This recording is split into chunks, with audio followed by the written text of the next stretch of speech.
everyone, and welcome to the Fortnite PlayStation Cup. Of course, I'm your host for the day, Life with Panda. And it's not just going to be me rocking throughout the day. We'll have extra special casters jumping in too. But before we get started, I gotta say, congratulations to all the qualifying players that have made it up until this point. This is no easy task here to make it to the finals, and you've done it. But let's talk about the broadcast today. Of course, this is going to be the European region to start. We're going to be going over the zero build version of this competition here for the PlayStation Cup. Now, let's go ahead and dive into a little bit more about how this is going to work. But before we do, we got to shout out, of course, PlayStation making all of this possible. You might be watching here live on Twitch. You could be watching it live on YouTube. But make sure to go check out the YouTube, youtube.com/PlayStation, to check out all of the incredible stuff we got going on. We have gaming videos. We have tips, tutorials, stuff, incredible stuff coming out on those social networks. And, of course, PlayStation Gaming as well. So make sure to keep an eye on those. But let's get into the format here for a moment. And of course, again, this is the PlayStation Cup Finals. We had two qualifiers leading up to the event finals. Now, this is a zero build competition. So for all the players out there that are competing in this one, you have to be ready.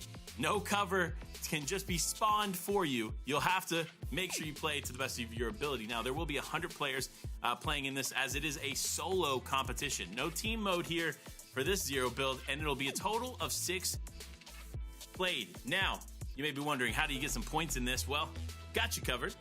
The Victory Royale, of course, will be walking away with 30 points, but do not sleep on eliminations, because eliminations are valued at 2 points per elimination. Now, keep this in mind. While the eliminations are great, while placement is great, you really need to make sure you balance the two, because if you go over aggressive and go for too many eliminations, you'll run into a problem. If you focus too much on placement and don't get any eliminations, you'll also run into a problem. So it's super important to find the balance between the two. So definitely keep that in mind as we get these games going today. But newly added to the game, of course, is mid-match objectives. We've seen this in other competitive modes, now seeing it live in the PlayStation Cup. Now, here's how they work. Teams can actually go, which again, this is solo, so just solo players, can go out and open vaults. Now, for every vault they open in a game, they get 3 additional points. Yes, that is an extra 3 points just for opening the vault. Now, here's the big one, right? This is what I would be vying for in these games, and that is the Rift Loot Island POI. You already know, 4th zone appears, and an island appears up in the sky. Players often fight for it, typically just for the loot that is up there and the capture point, which allows you to get that mythic drum gun this season. But now it's also worth 15 points to the team that captures it, which is just amazing, right? But speaking of amazing, of course, you already know Fortnite prizing right here for the PlayStation Cup is massive. First place walking away with $3,000, and of course, even just making it to the finals guarantees you at least $100. So a nice spread there throughout the prize pool. It's going to be really sick to see who's walking away on top. Of course, now that we talk about who could potentially walk away on top, we have to see who's playing, right? Because it's not me. I'm not out here playing this one. So it's going to be both over 100 players now competing here in the finals. And of course, we got to look at some of these players. So now let's take a look here. Malibuka, of course, big name here competing in this one. But I'm not the only one who has an opinion on these qualified players. No. I got my boy Oliver Bass up in the house with me too. Tell me what you're thinking about these qualified players. I'm thinking a lot. I'm glad to be here. I'm excited. Hopefully everybody in the audience can hear me, and hopefully everybody can also see the list in front of us. Like you said, Malibuka coming off of a huge recent event, and I have to imagine that's going to propel him into the event here today as well. But the best thing about the PlayStation Cup, something we have highlighted every time we've been on this broadcast, is you have to pay attention to every single name on this list. You might not know who Kazi is at the very beginning here. You might not know Exeter Zen on the right side. But I promise you, by the end of it, there will be a new player that you've got your eye on. Every time that we come into the PlayStation Cup, it is a chance for these console players to show themselves off. And Panda, every single time that we've done that, somebody has. Yeah, you're absolutely right. Again, this is one of those avenues for Fortnite players to showcase their talents in a new way, and also to find new talent, new up-and-coming talent through the console scene. Again, the console scene is the biggest scene in Fortnite. And most of those consoles, you already guessed it, PlayStation. So we have to continue to highlight, of course, all the players competing here in the PlayStation Cup and the opportunity for everyone coming to compete. But again, it's so many different players, so many top-tier talents. Of course, the last PlayStation Cup, we actually saw Queasy walk away with it, who obviously well-known pro player. But in previous ones prior to that, we had Pixofsky, big name in the PlayStation scene. We had other big PlayStation pros stepping up, and that's what's so important is creating this avenue, this place to showcase those incredible console PlayStation players.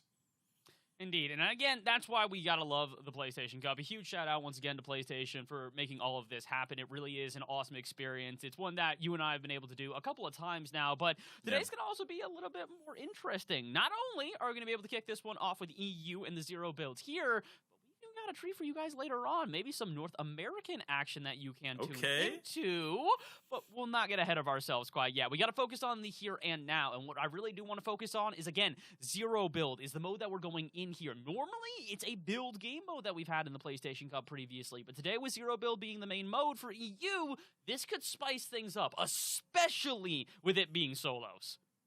Yeah, obviously, solo competition in itself spices things up. So lots of action throughout the entire day. You don't want to miss it. It's going to be nonstop from start to finish. Now, of course, you might be wondering, how do you get involved? How do you get all the information about what's going on with PlayStation Cups and more? Well, we got you covered. We have the incredible Discord that allows you to connect at home with everything going on. Of course, you can go ahead and scan the QR code on the screen here, but join the PlayStation Tournaments Community Discord. This is where you can find regular updates on esports events, articles, videos, and meet with others to improve your game. Again, use that link on the screen, hit the QR code, either one, it's all you. Get connected in there. You know, you might see me, you might see Bash, you might see some of these pro players that are competing in the PlayStation Cup today in there. And that's because that's how you get involved, people. So I challenge you, get involved. Hop in the Discord, hang out with us, and of course, get involved with these PlayStation Cups. But Bash, man,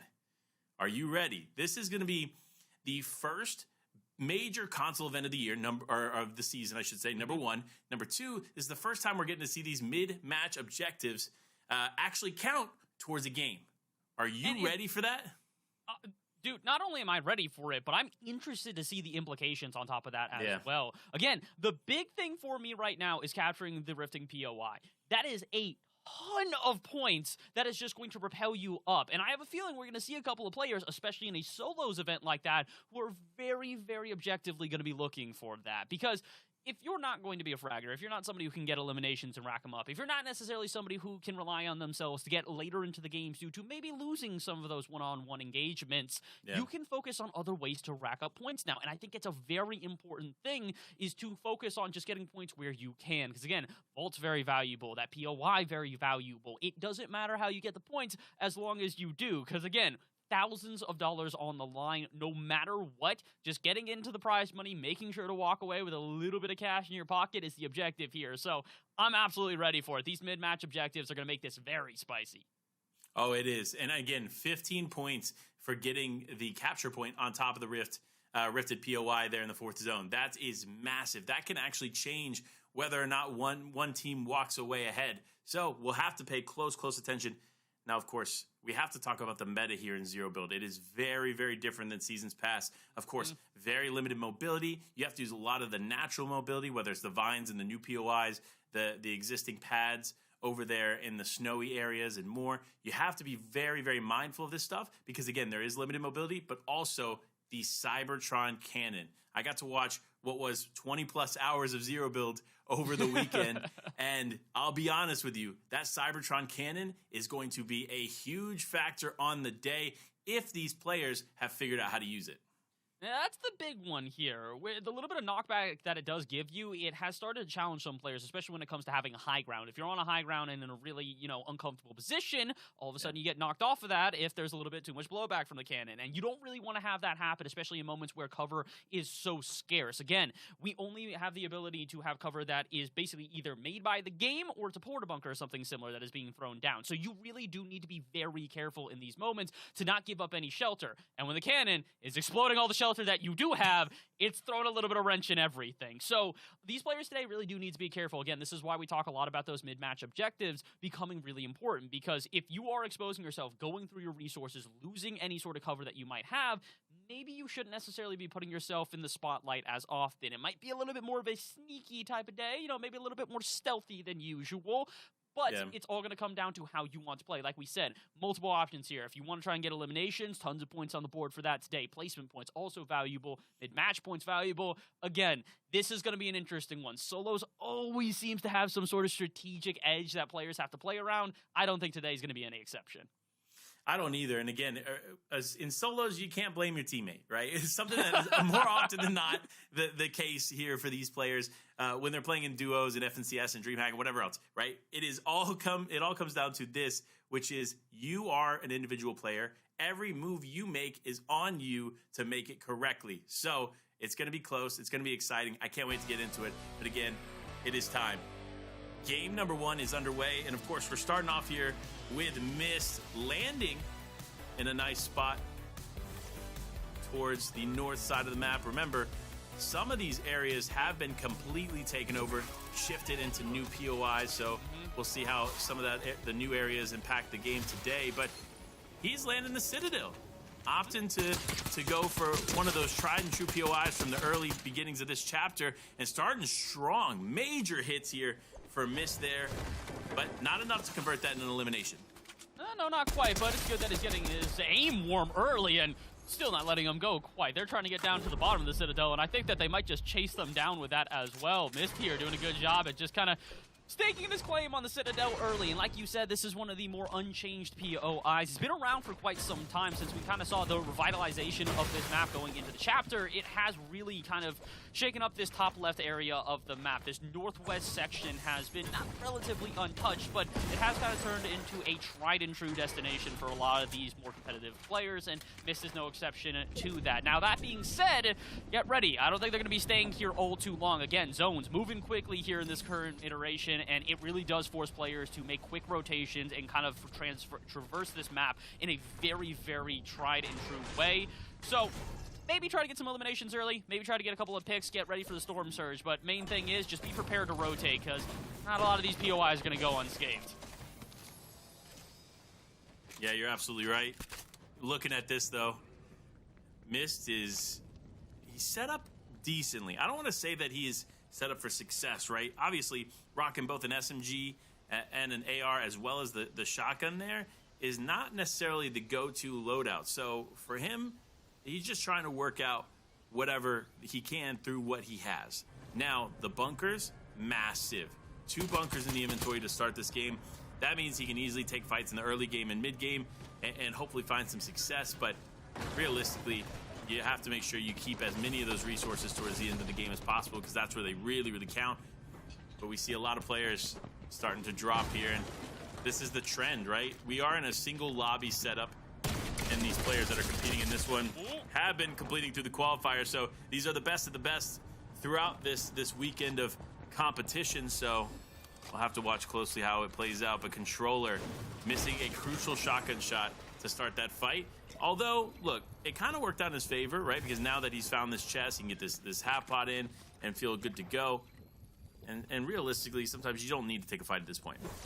No, you don't need to. Again, like we talked about, there are multiple ways to be able to get points here on the board, and one of the main ways is to at least be able to get decently into the game here. We've lost 9 players so far, but it's not necessarily enough to really put you on the leaderboard in a meaningful way. One way, too, though, is to go third party, sneak in a random elimination, and dip on out. Toxic, the unfortunate victim here, is I'm a bit surprised. Console going up against them there. They're in the middle of a 1v1 engagement, and all of a sudden Dance comes in and goes, nah, I'll take this one. Thank you for the 2 points. Yeah, I mean, that is a quick cleanup there in the Rumble Ruins. You love to see it. here at this point in the game. Converting eliminations is going to be tough here early and mid-game, especially in Game 1. All the nerves are high here amongst these players. This is the first time that they're competing against the top upper echelon players. They might have had glimpses of that in the qualifiers because they're competing against, obviously, other people that are here. But this is where it all counts. Every one of the best players throughout the weekend's qualifiers has made it to this point, and now you know in your mind you're playing against the best of the best. So you have to play it way more carefully, and that's what we see from a lot of these players here today.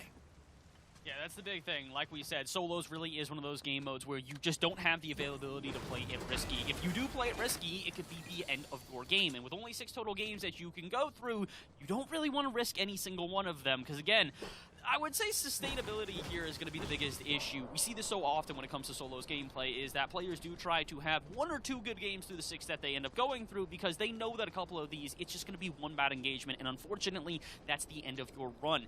It's just so risky that you need to make sure consistency the whole way through your 6 games. You don't necessarily need to be always able to get the highest of the highs. We've actually seen this in many runs previously through other events. A good example was one that you and I actually got to work on last year at DreamHack Atlanta, where we saw Bolts with a more consistent play. He didn't necessarily overexert himself. He wasn't trying to get into every engagement and every fight, just playing it very safe and carefully, making sure that his placements on average were high enough to net him a decent amount of points. And it ended up winning him the event. So a lot of these players focus on them today, working on their passivity, not necessarily diving into every fight, not necessarily diving into every engagement, just taking their time and playing it as safely as they can. Speaking of that type of gameplay, we see Ducky here quite literally embodying the Bolts playstyle, as you mentioned, from DreamHack Atlanta. So great thought process. Great minds think alike, of course. One thing I do want to talk about, though, this is a brand new season here in this chapter, and so this is one of the first competitions we're getting to see things flush out. And, of course, the MK Alpha, you see that in the inventory of controller there. That's one of those new additions, or a re-edition of an old favorite with some adjustments made. So we'll see how that plays out in place of the Red Eye, which we knew too well last season. But another thing, of course, the Flapjack rifle. This bad boy is insane. Of course, you already know it is going to be heavily used in today's competition, but for good reason, because it is very reminiscent of the old drum gun. Yes, you heard me correctly, the drum gun. It's like that in a lot of ways, but in my opinion, the bloom is a little tighter. It makes it for an easier spot to connect shots with. I definitely recommend players who haven't tried to test out playing with this season, do it, because it is going to make a difference, especially in zero build.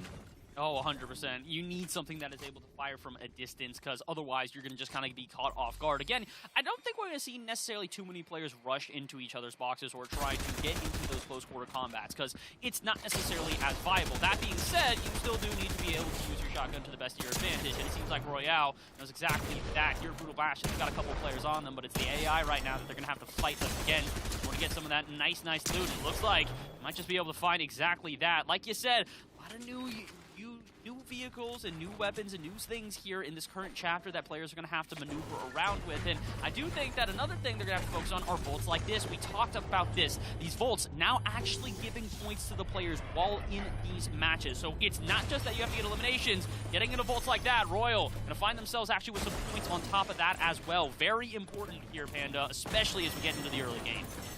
Yeah, again, remember those Volts are worth 3 points per Volt open, so that's huge for these players if they're just casually doing so within their existing POI. And I'm curious how many players are going to actually take advantage of it. The big one, of course, as we talked about before, is going to be the rifted in POI, but that one's going to be tough. It's already an extremely fought over area.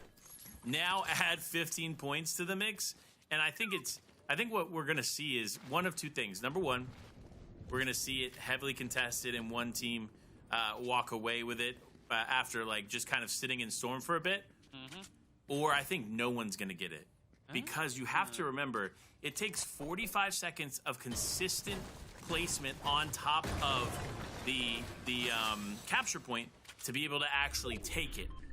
And in zero build, you can't just box up around it, protect yourself, do whatever. No, you have to remain out in the open for teams to come in and potentially take shots at you. So that's going to be huge to see how this plays out, because again, this is the first competition we're seeing where these mid-match objectives are actually at play. And on top of that, it's not just the fact that you can't box up. It's not the fact that you just can't protect yourself. It's also you're doing it by yourself. Most of the competitions we have seen so far, as unfortunately Rui is going to go down real quickly there, have been duo events. So this is a solos event. You cannot afford to just try and take that by yourself with nobody guarding your back. If you had 2 players and it's 0 builds, okay, maybe you don't have as much cover as before, but you at least have somebody there to be able to watch you, just in case another team tries to challenge you guys.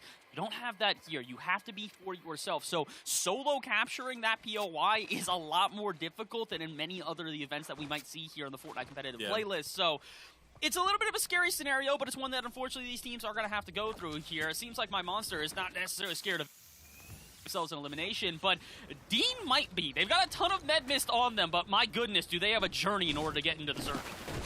Yeah, and this is one thing we've been seeing a lot more in Zero Build is players opting to stay in the storm and attempt to just carry out these not storm fights per se, because it does turn into storm fights typically, but it's more or less the play of, okay, I'm in storm, I have the legendary slurp juice, I have med mist, I have med kits, as you've seen here, even with mist right now.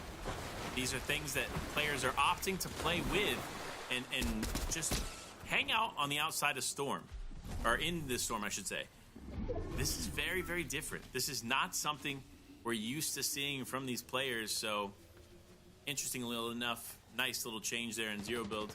Players, again, continuing to adapt to what is good, what it works, what doesn't work, and that's why we love Fortnite, because things are ever-changing. You should never remain complacent, so with all that going on, we'll see how this plays out.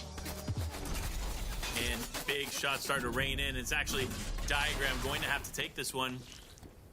Does look like Steph there in the distance. Needs to be careful. Both players, again, opting to play in the storm like we were just discussing.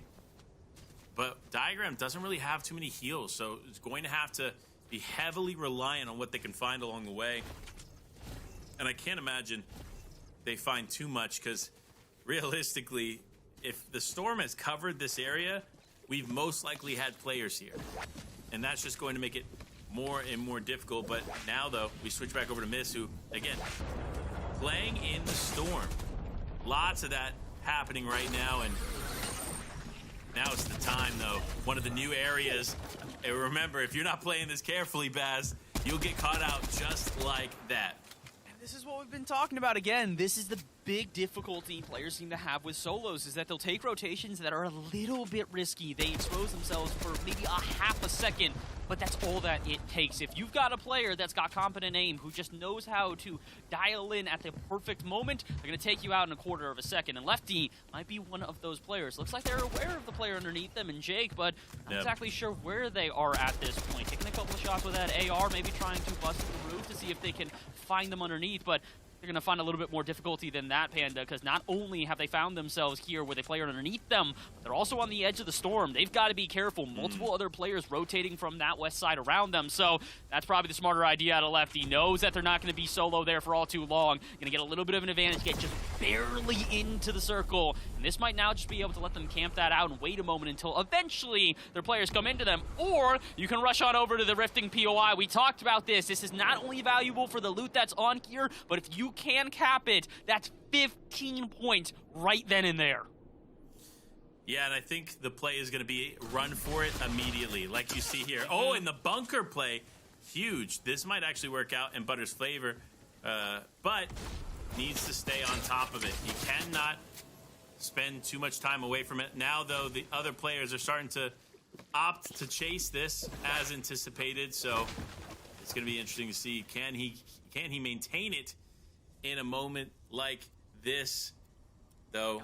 Looking at the loadout, probably in a pretty good spot to do so. I mean, not only are they in a good spot to do so, nobody's challenging them so far. It feels like they've got this completely uncontested, and you'd expect at least one or two other teams to start trying to play against them, but Look at that. You can see it. Butter, not only the only person there, they're going to get the cap, they're going to get the 15 points, but not a single other player decided to try and contest them. I'm a bit surprised. I mean, this kind of goes to the theory you were talking about before of where either A, we were going to see an absolute dogfight of everybody just kind of piling on, or B, we would just have nobody try to cap it. And I think everybody thought it was the latter of the two options. They're all going, all right, this is way too hard. It's going to take too long. I don't want to try and go fight for this. But only one singular player was like, I'll still take the fight. And it happened to be Butter. Yeah. And Butter gets away with an absolute whirly of easy points. I don't really know how else to describe it. Yeah, I mean, look, take the 15 points, man. Those are huge.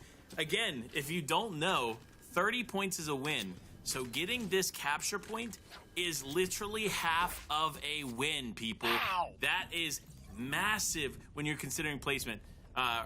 Considering it against placement points, but consider it against eliminations as well. To even equal that, you need, or to beat that, I should say, you need 8 eliminations. 8 eliminations is 16 points. The capture point, which takes 45 seconds in the game, is 15 points. Let that sink in. Players, if you're not running for this and you're not fighting for this, you're doing something wrong. I mean, you have to go almost double digits in eliminations to basically beat out a single capture of that point. And again, it's also one that's fleeting on top of that. As you guys can see, Zone now pulling away from that rifted POI. So you got to be quick on it if you want to try and get on. And so the fact that it's already been captured this quickly before we even get into our latter zones, we're only at 5 out of the 12. I mean, I'm a bit shocked, I'm a bit surprised, but I'm not surprised by this. Karama, a player we have seen multiple times past here within these PlayStation Cups. He's actually on a team with another player in Pixovsky, who has won PlayStation Cups prior. I'm not sure if Pixo is still on that RZ team, but he might not care today, because Karama looks like they can hold their own, their second elimination here in game number 1. Showing up in a big way, and that was a shield bubble. Hold on. Wait a minute. Do we have shield bubbles in this? We do. Oh my gosh. This is massive. Again, all weekend, watched a lot of zero build, no shield bubbles, and of course had to play bunkers. It was a lot more tough for these teams, and obviously you can make a lot more plays with a shield bubble. But something has allowed for shield bubbles to be in this one, so that just makes this that much more exciting. It makes it fascinating as well, because I have to imagine, even if they are in this, they're probably pretty limited resources. So Karama pulling that one out here with over half of the players still remaining. We're at 57 to go, so kind of using it in a desperation time, but understandably so. As we saw, that 1v1 engagement was not going in their favor initially, so might as well just keep you in this game a little bit longer. 2 eliminations to get you a decent amount of points, but if you can stick in this one way longer than this, also get some placement points on top of that. Very important here. Like we said, a multitude of different ways in order to get yourself on that leaderboard, whether it's through elimination, through placement points, or maybe a little bit of both. And getting those objectives, like we said, though, POI capture is already going to be 15 points to the player we saw earlier in Butter. Or you can maybe get a vault like we saw at the beginning of the game. But apparently, they're actually a little bit in abundance. Second use here now of the bubble, and this time it's with Lefty, a player we've checked in on prior, who now has 3 eliminations. So, looks like they might be going for their 4th here, Panda Extreme. Not in the best of positions here against a player that is fully ready to go. Yeah, and Lefty doing a good job of controlling the fight here with the bubble, and it didn't matter. There was nothing you could do here to take that one as Lefty confident in the way he was playing. But no, immediately gets turned against him. Again, this is what we were talking about before. Playing in Storm. Lots of teams opting to do it, thinking that it's the strategy, but now it's being overused in a way that causes every fight to turn into multiple third parties. And this is what we've warned about. Again, solos really is such a game mode that if you make one single bad rotation, that is all that it takes. In other games, you got a teammate that can maybe back you up. You know, throw down a shield bubble if you do find it and try and get you back up, revive you, get you back into the game. Don't have that option here, so you really do need to make every one of these rotations careful, including here for Oh, now, I'm a bit surprised as it seems like they're trying to rotate in, but there's multiple other players around them. I'm expecting somebody like Karama who's in front of them to maybe do a quick 180 and recognize that there's other players around, because again, these late rotations into the zone are going to catch a lot of these players off guard, especially with how many people we still have remaining. We're halfway through these storms, and we still have over half the lobby to go. Panda, this is how it goes in zero builds, I know that, but man, has this game one already been stacked. Yeah. And this is what we were seeing, right? Obviously, we weren't necessarily seeing it in the qualifiers. We're seeing it now in the finals, and that is massive stacked lobbies. And again, stacked almost to the brim here, because remember, we're in Zone 6, right? Typically in Zone 6, you're seeing about 15 to 20 players left. This is a lot more than 15 to 20 players. So for these players, they need to be careful. They need to be confident. They need to be mindful of everything going on around them. Solo plays are going to be huge. Karama, there it is, picks up one. He does what he can to take out Thomas Classic, but another player now on the heels. It's Alexi, thinking he was confident enough to take it and loses as Karama picks up another one. Wow, what a fight indeed, and here comes more. The fights just don't end, as now he could potentially get another one. No, he actually has that one stolen from him from yet another player appearing, folks. That is the difference between solos and team modes. In team modes, you'll see 1, 2 fights maybe in the storm, but here in solos, everybody fights everybody. Good luck. You don't really have much of an option. I mean, good luck is probably the best advice we can give to these players, because unfortunately, it's going to be a lot of these very quick engagements. As you saw, players able to drain health bars within the blink of an eye, and it is only just starting. We're in game 1. Wait till these guys get a little bit warm. Once they're warm, and once every single shot is landing, not a single missing, we're going to see everybody going from a very quick 50 players down to 30 now, within not even a zone difference. At 7, I think we were at like 53. We've dropped almost 20 players, and it looks like that might just be the start. Lewis in an awkward position, and they will not get out of it. 3 eliminations going to be all that they find here in game number 1, as the heat truly turning up in the kitchen right now, Panda.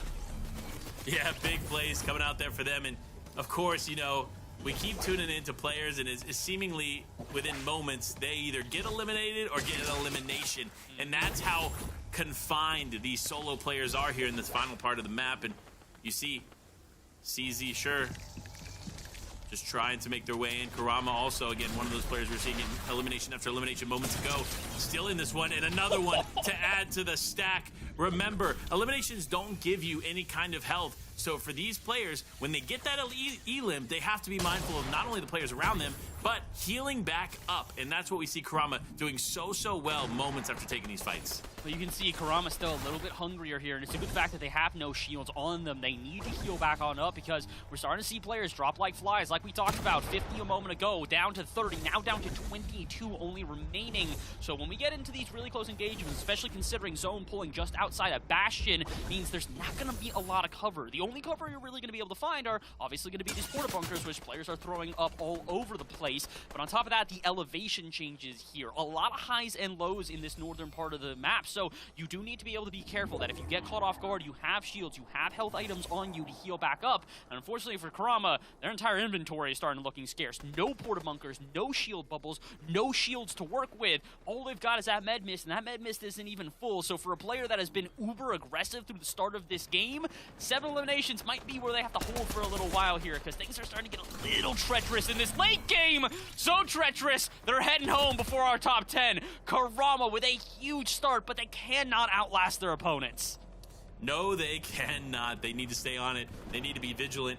Lots of players still in this one. Looking at how this is unfolding, I'm surprised we still have 14 left, because everyone is stacked on top of everybody, and everyone is looking for the next fight that they can take. And same thing applies to Snow here as he looks in the distance. Same thing with Kale. Could we see a big play made here in this moment? You hear the breacher shotgun there in the distance. That is a scary thing to have near you, especially if you're a bunker player, because that breacher shotgun will take out those bunker walls in an instant.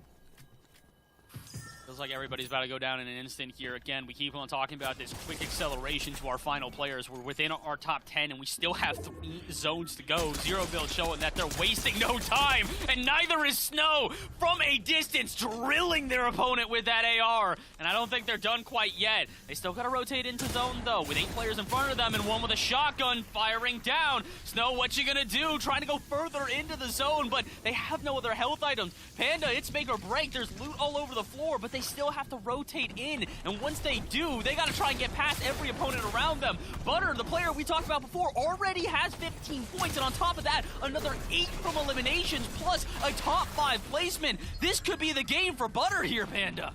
This is a clear win here for him. Remember, again, like you mentioned, he's already got the 15 points. He's got 4 eliminations. That's 8 points, now 10 points in eliminations. On top of that, he is actually in contention to win it all. Positioning-wise, he's ahead of the curve. Player-wise, he's ahead of the curve. Points-wise, ahead of the curve. The only thing left for him to take is the win from Snow. But Snow, if he has anything to do with it, he will fight till the very end, making sure that no one else gets those points but him.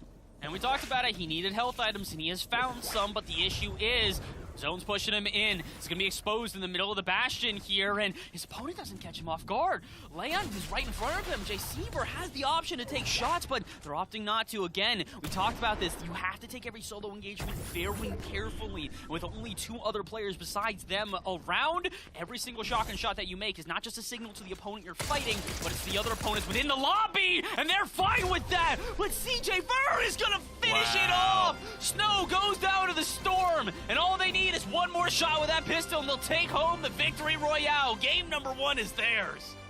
This is not what I was anticipating whatsoever, right? Again, Butter had every advantage there in the final moments, and unfortunately dropped the ball. It happens, but I'm going to be honest with you, it doesn't matter for Butter, just because he got the catch point, right? Just because he got that checkpoint there up on the floating POI, he will easily be in first place. But of course, you know, so many teams, so many players here competing in this one. It just makes it exciting to see how this first game breaks down, but there's 5 more after this. The action is not even close to done yet, so get ready, because anything happens in the next 5. I'm very ready.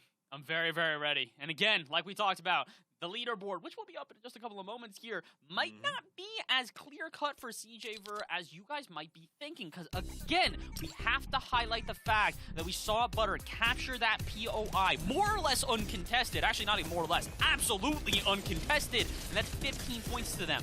15 points, 5 eliminations, and making a top 3 placement. Even though CJ Ver definitely has found themselves that first place victory royale, there's still very much a world where that is not even enough to take home first place here coming out of this first game.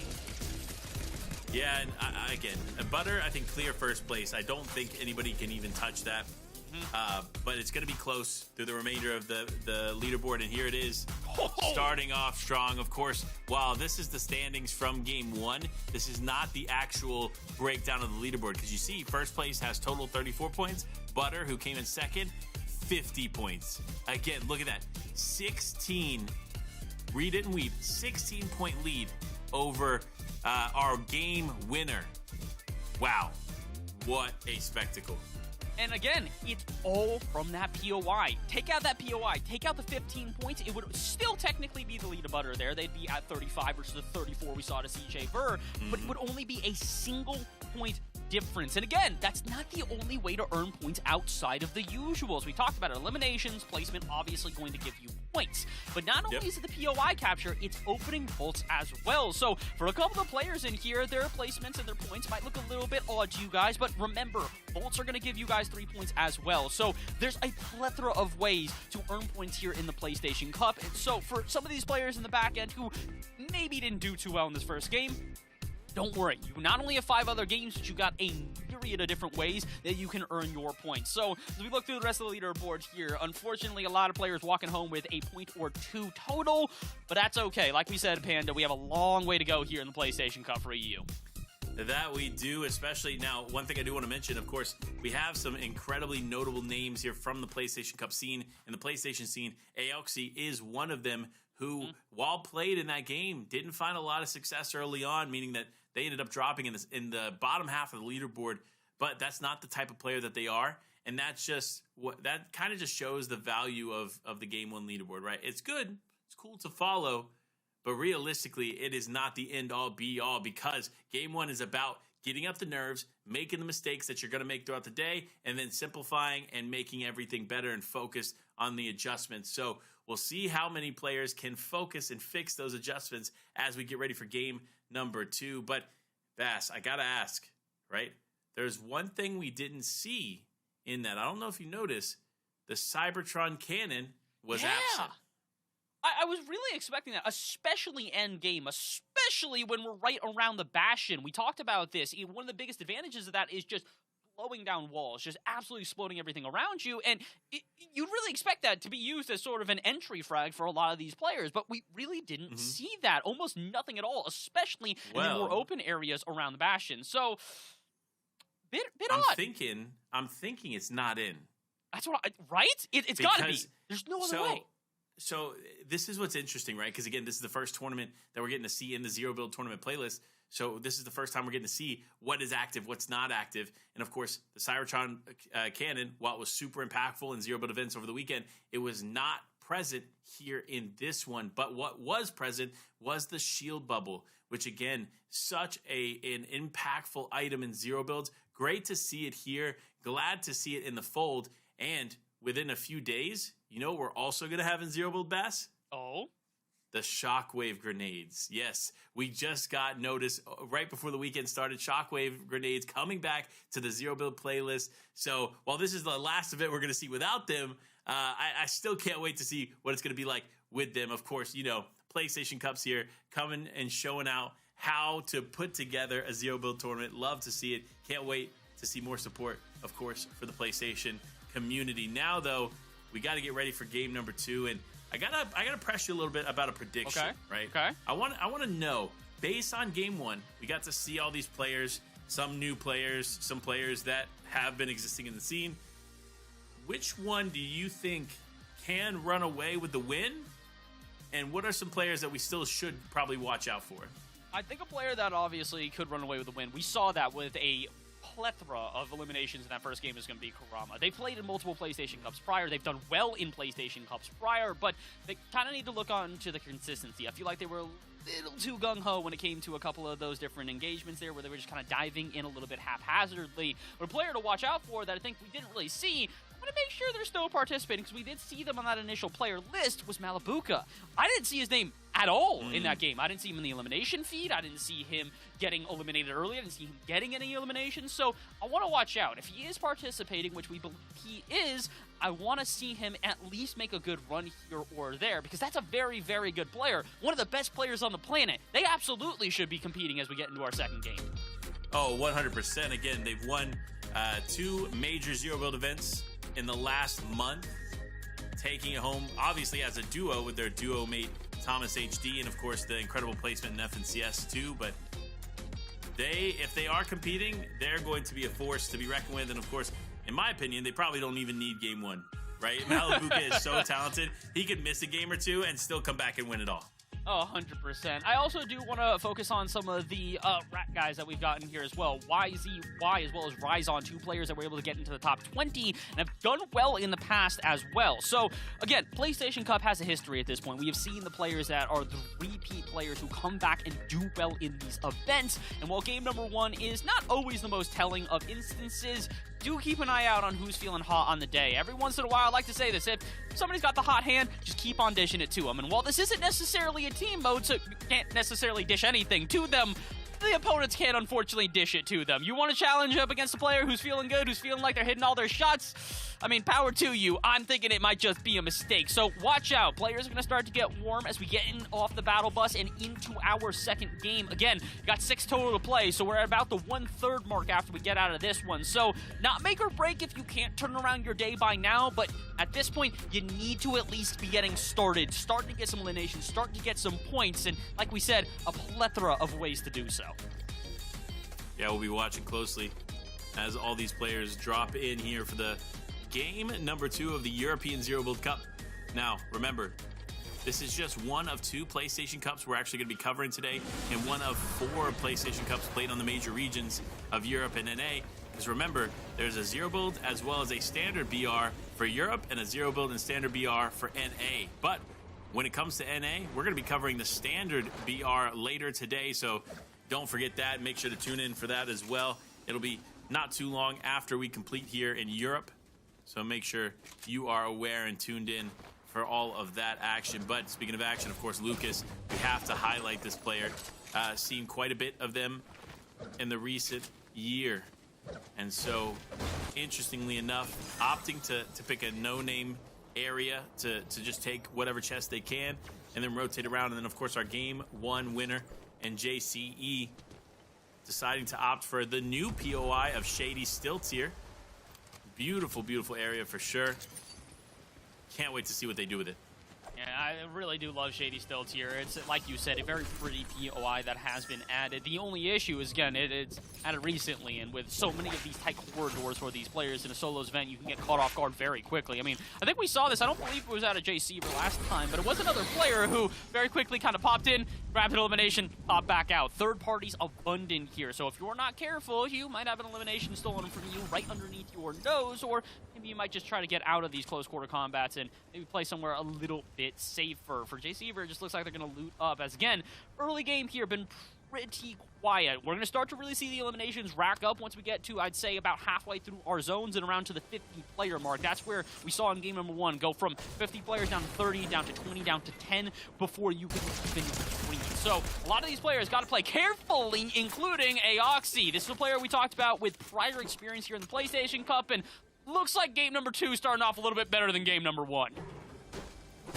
Good start for sure here for Aoxy, and you know he's excited, emoting already. Good start.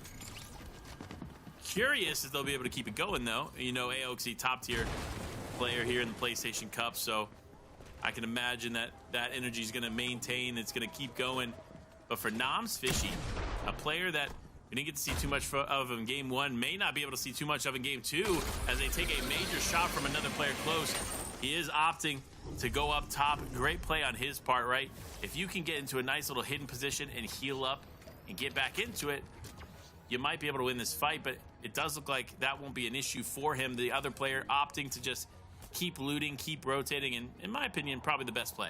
Oh, absolutely. We've talked about it. It's so easy to get caught off guard here in this solos game mode, and now that we are over a game in, you know, that warm-up period still very much around. We've talked about this. You know, you still absolutely have the ability to recover. I would say all the way up into maybe games 3 or 4, but you don't necessarily want to give yourself that disadvantage early. Do whatever it takes to try and play carefully, play safely here, and stay as long in these games as you can. Unfortunately for our opponent here, it looks like that might not be all that easy. BTW just trying to survive right now as on top of them, shotgun in hand, but can't land any of the shots. All of a sudden, which was very in their advantage, quickly goes away, and now they're having to retreat. Not even going to be able to get on out as Luca finds themselves an elimination that, Panda, I can't help but say they should not have gotten.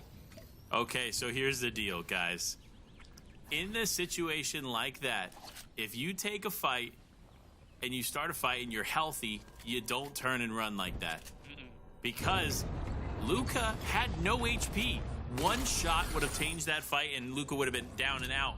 But because of the overshield, and again, I see this a lot with players that primarily play the standard BR and then come play the zero build every once in a while, they'll land a shot and then they'll see the shield marker from overshield. But that's not an indicator of how much health they truly have overall. So you have to be super mindful of that when taking these fights, and we'll see how it plays out for them. You see, though, Luca opting to get one of the new areas. Remember, this is one of those new spots that allow not only for great loot right here, but if you answer the fire totems correctly, it opens up another area of loot for you. And if you answer that correctly, again, another door will open, give you loot. But if you answer incorrectly, you'll actually get rifted into the sky. I don't think I want to get rifted into the sky, not especially here early in the game like we talked about. Solo is going to make that a little bit more precarious than usual, as you might be able to find a little bit of a safe landing space if you're in either A builds or maybe in a duos event where there's some more chaos going on. But when you just kind of paint a bright red target in the sky for any player to shoot at, Yeah, I don't recommend that one here. So, luckily enough, looks like they should be doing all right versus our couple of players up here by Brutal Bastion. They're going to have to move relatively soon as the zone is closing on them, but we've got, what, 5 players here lurking around the Bastion? Feels like we're going to have some shots going off relatively soon. Yeah, it's gonna be a brawl here in a moment, because remember, the NPCs are officially out here or have come out at some point. The vault may already actually be open based on this spot here, but if the vault is not open yet and somebody has the key and they're just kind of playing chicken with it, the moment that somebody goes for it, you'll see players just instantly drop into it. But Royal actually opting to focus on players rotating around the POI, not necessarily the players in it. So for me, that's an indicator that Royal doesn't care as much about the vault as they do about the eliminations that could potentially come from players rotating in. A couple of players are thinking, I'd imagine they're thinking about rotating in. Like you said, that vault not only valuable for the loot inside, but directly getting points for that. So a lot of players kind of thinking right now, but it's kind of all we're really seeing. We've talked about this. It's a very slow drop-off here at the beginning of these games, and although we're through to our second zone, or just about to be, excuse me, it kind of feels like players are a bit hesitant to take these engagements. Ryzon, a player that we've talked about a couple of times here on the broadcast, able to finish in the top 20 in our last game, but even here, they're a bit hesitant. They do not want to overstep their boundaries and get into one of these fights early that leaves them in a bad position. Because again, if you get a good game number 1, you do want to play game number 2 a little bit more safely. Try and build on the initial lead that you have, because you know other players are going to play a bit more haphazardly. Somebody in the top 20 might go out within the first 20 in the second game, and then all of a sudden, it's a much more wide-open leaderboard, and especially for players like Royal here, or Royal, excuse me, who just have a launch pad that they can use. They don't necessarily need to try and make a quick rotation. They have a quick rotation at their disposal, so play it safe rather than sorry. I think it's the motto right now as we get through our second game and get into our second zone. Jakes, I don't know if this is safe or sorry, a little bit of in between. They're spending a lot longer in the skies than I would have recommended.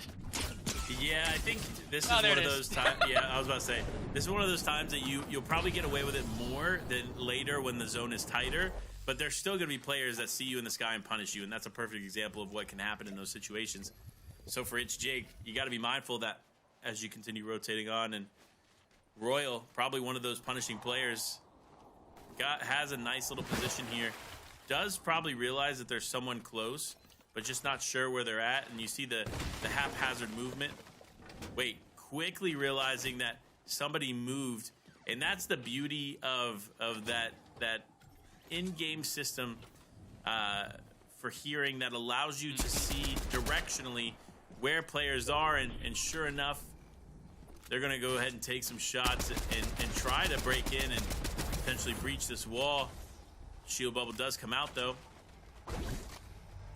And it keeps them at bay, but only at bay for now.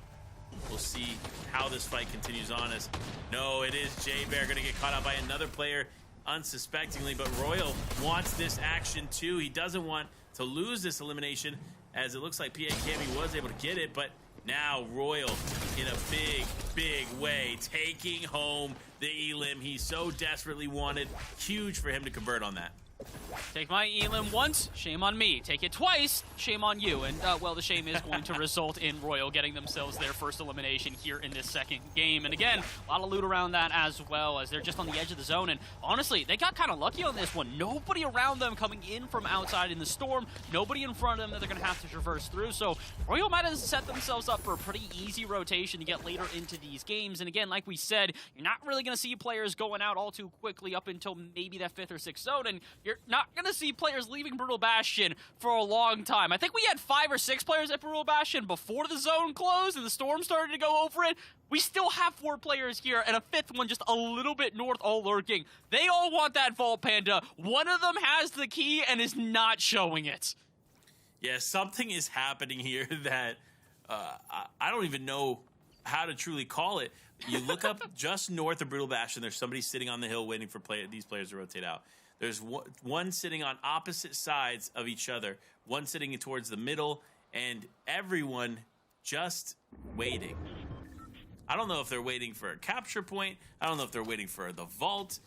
They're waiting for something, but somebody's going to have to make a move fast, because you see Old Gen here has very little HP, is going to be able to pick up this medkit, and sure enough, is actually going to opt to go for the capture point. And at this moment, the other team, or the other player that was here in the POI has opted to move. But remember, there was still that player just north there on the hill, and they've decided to move down the hill too, so could potentially be a point of contention here. However, nothing happening quite yet.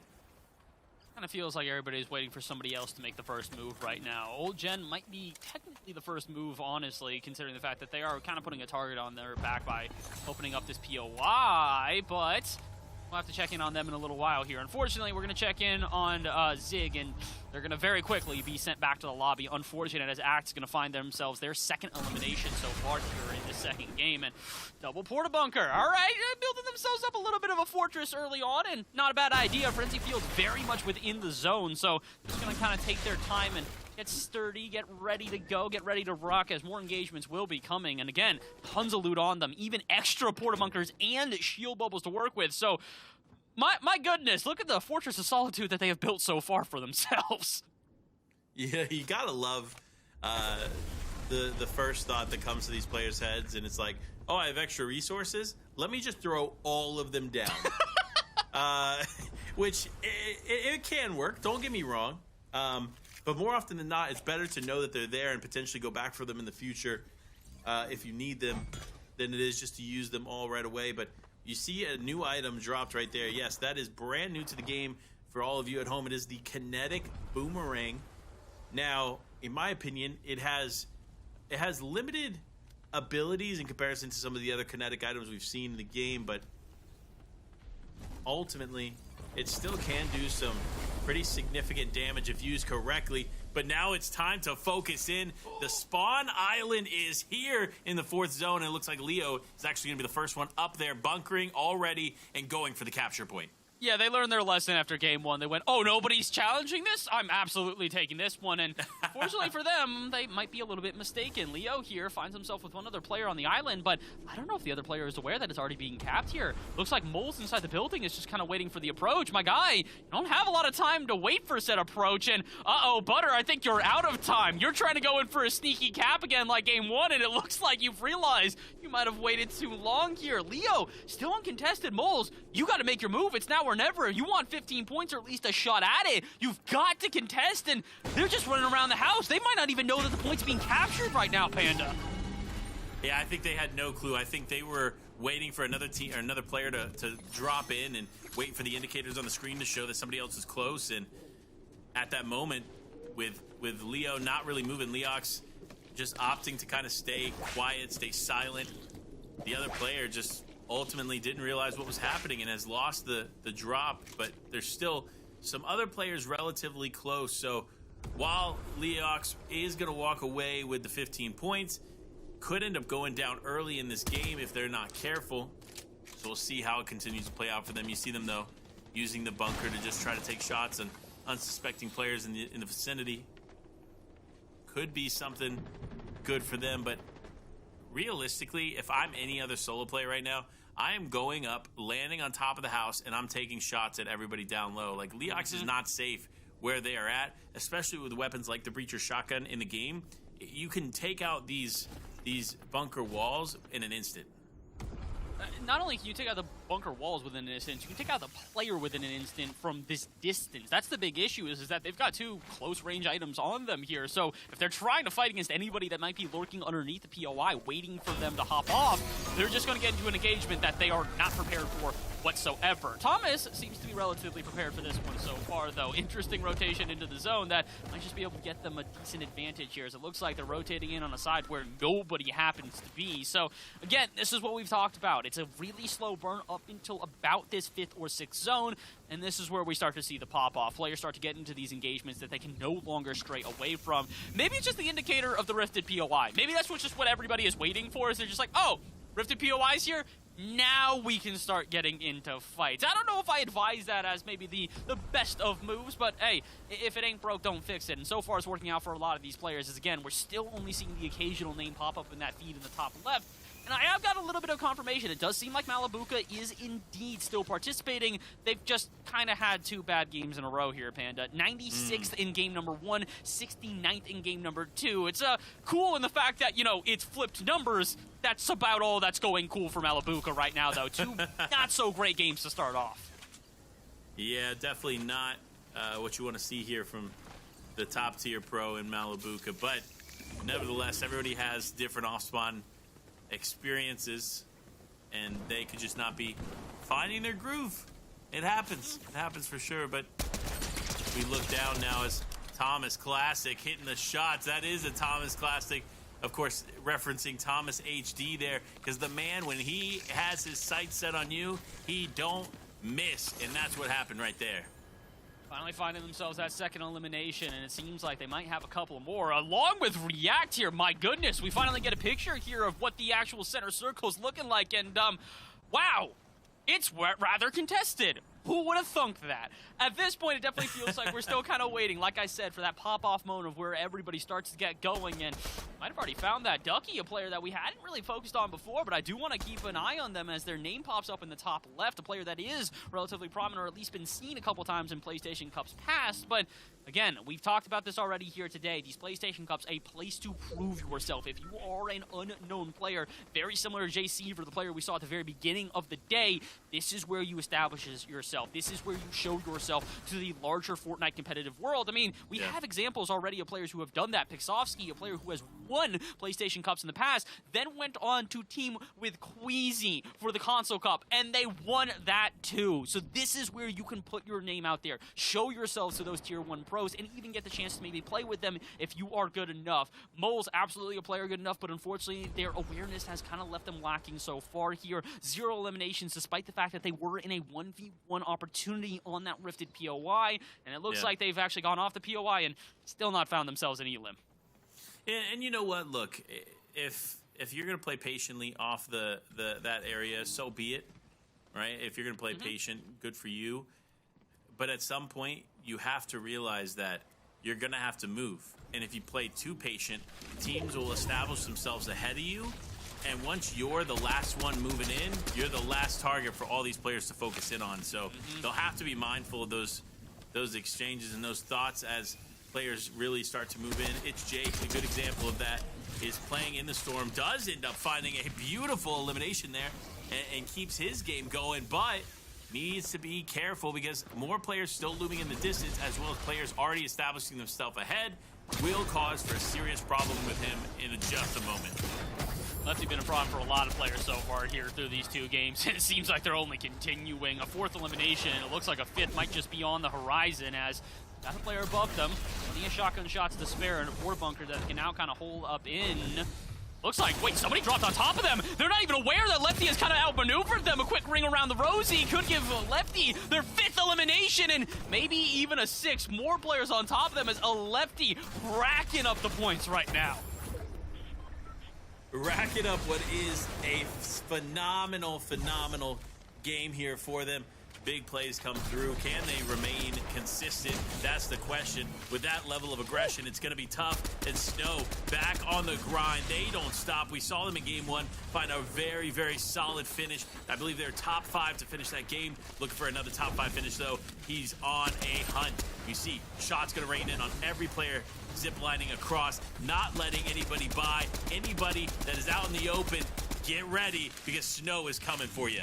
They are just raining shots from a distance on everybody, and so are some of the other usual names here. As you can see, Lefty picking up yet another elimination. Butter still in this one as well, picking up eliminations of their own, and Snow doesn't want to be left out of the party. They'd like an elimination as well, as they're taking shots from a distance. Unfortunately, that one not going to net them another 2 points, but they know there's still another player lurking within that porta bunker. Poke your head up, and that might just be the last thing you do here in this second game. Lining up the shot, waiting for their moment. I think they might have missed it. React dodging every bullet that is fired at them, and unfortunately for Snow, a chance at a third elimination very quickly gone. Maybe they can find another to the porta bunkers to the left of them as shots just continue to rain. This is what we talked about. You hit that 6th zone and everything goes absolutely haywire. From 50 players down to 24, 23. I can't even speak because players are dropping before I can even recognize it. They are literally dropping like flies in a moment's notice. We can go from 23 players to 10 to 2 to 1. And that's how it's going to go here in the final moments of the zero build game. And here it is, Snow going to be dropping players at the hands of them. But Butter also getting elimination in the feed too. We'll have to make sure we keep close tabs on them as they were the top player here going into game number 2. But or is that Evo? Evo XY right there. Potentially going to get caught out, and sure enough is Snow going to go for that big elimination. Doesn't quite get to convert it, but also takes a little bit of unnecessary damage along the way. And this is what we've talked about. You got to be quick with your shots here. You have to make sure every single one of them lands, because if you miss the opportunity, all of a sudden you're putting a target on your back, and it's going to open you up to the rest of the lobby, similar to Butter there, who apparently goes down to Lefty. Lefty just taking everyone's name and number here in this game, and they'll do it again. 8 eliminations, and we still have 16 to go. Almost double digits here for Lefty, and honestly, at this point, I'd be more surprised if they don't hit double digits than if they do. Yeah, I'm in the same boat as you. I think this is a very clear win here for Lefty. Big shots again. Oh my gosh. Get this AR out of this man's hand, because with him holding it, he's taking this whole lobby by storm. He doesn't miss a shot here in those moments, and that's where those moments count. So, will he be able to continue though? Lefty now climbing up, using the bunker just to get up the hill. But, oh, it was almost not enough. Barely making his way up there. But lots of players still lingering in the storm. And with the storm ticking as hard as it is, I don't think many will make it through. Lefty might be able to, though. I think they should have gotten their 9th elimination. Looks like it's stolen from them. That one's not going to get stolen from them, though. Tucker, unfortunately, going to be heading out of this lobby, heading home real quick. With only 9 players to go, feels like everybody else might follow suit. React's going to be one of them. Birch another. We're down to 7 left. And we're not in, and again, these zero build lobbies continue to deliver earlier in these games than we were expecting. Not even to the 9th zone, just barely getting there now. And more players dropping there. Lefty might be able to find their 10th elimination. We talked about it. We're expecting them to go double digits, and I think they have the same expectations for themselves, but not the best position here. Only 1 item to use if they want to use cover, and they know they're going to have to make a rotation all the way through this zone. Fishy, though, also recognizing that they have a long rotation to go through, so both sides now kind of waiting for their moment to pounce. Unfortunately, I think everybody's kind of got the same mindset here, Panda. It's just, can you find a rotation without getting into an engagement unnecessarily? Lefty trying for it now, but Noms has got a shot from a distance. Looks like they're going to drop on top. Lefty got their 10th elimination. Can they find an 11th? Oh, the answer is yes. 2 others, and Lefty poised to win this one. I don't think there's any way they don't walk away in first place after this game. It doesn't matter what anybody else was able to do. Lefty has just done it better. He finishes, though, big here. Big moment. Can he get another one? He's going for his 12th, and almost there it is. 12 eliminations, and now left in a 1v1. One player going up the zip line here. He knows he has the height advantage. A nice shot there from Noms. Can he convert it, though? It's going to be close, and he does. He actually stops Lefty from taking it all. Wow, that was a close finish.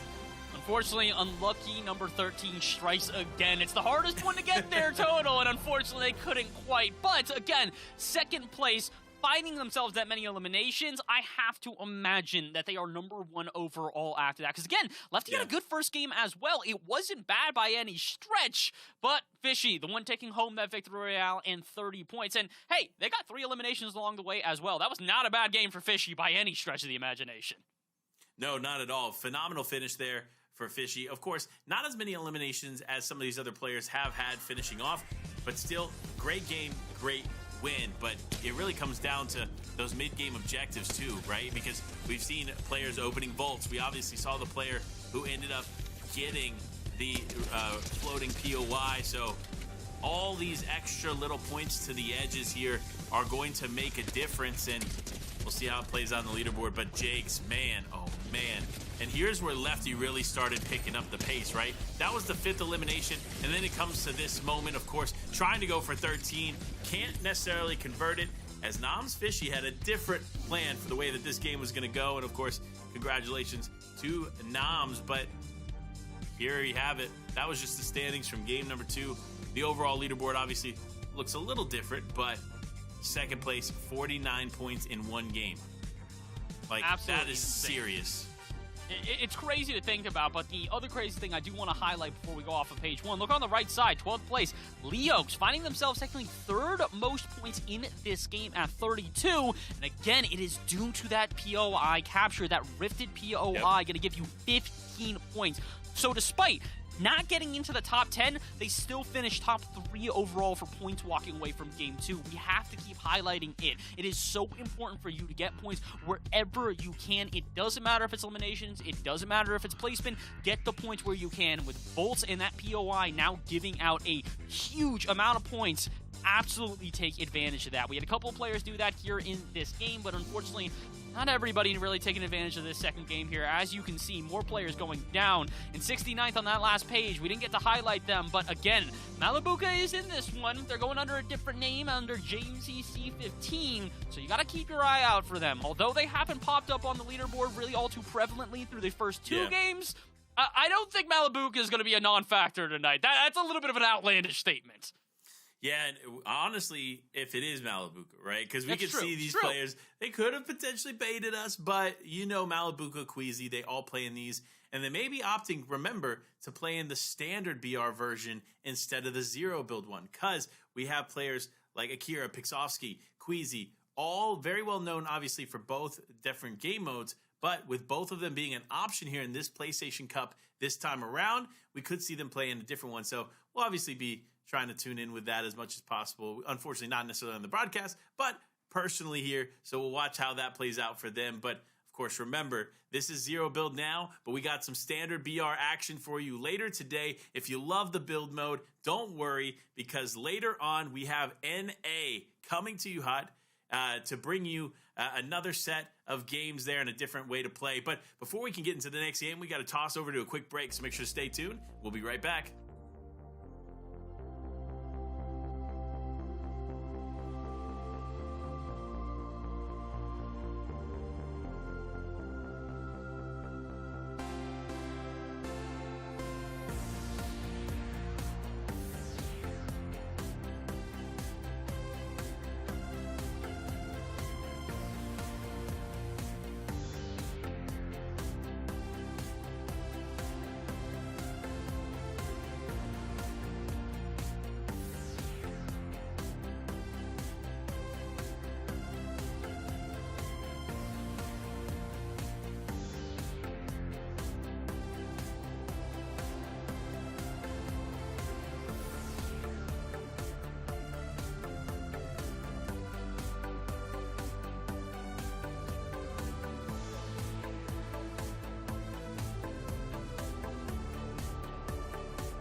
Welcome back, everybody, to the PlayStation Cup featuring Fortnite. Again, your host, Panda and Bass here, breaking it all down. 2 games down, 4 games to go, and we got to talk about the overall leaderboard, right? We've been watching a lot about the standings, but not necessarily as much about the specific leaderboard that impacts, of course, all the prizing at their end. And sure enough, Butters did enough to stay in the top spot, but Lefty right there on his heels.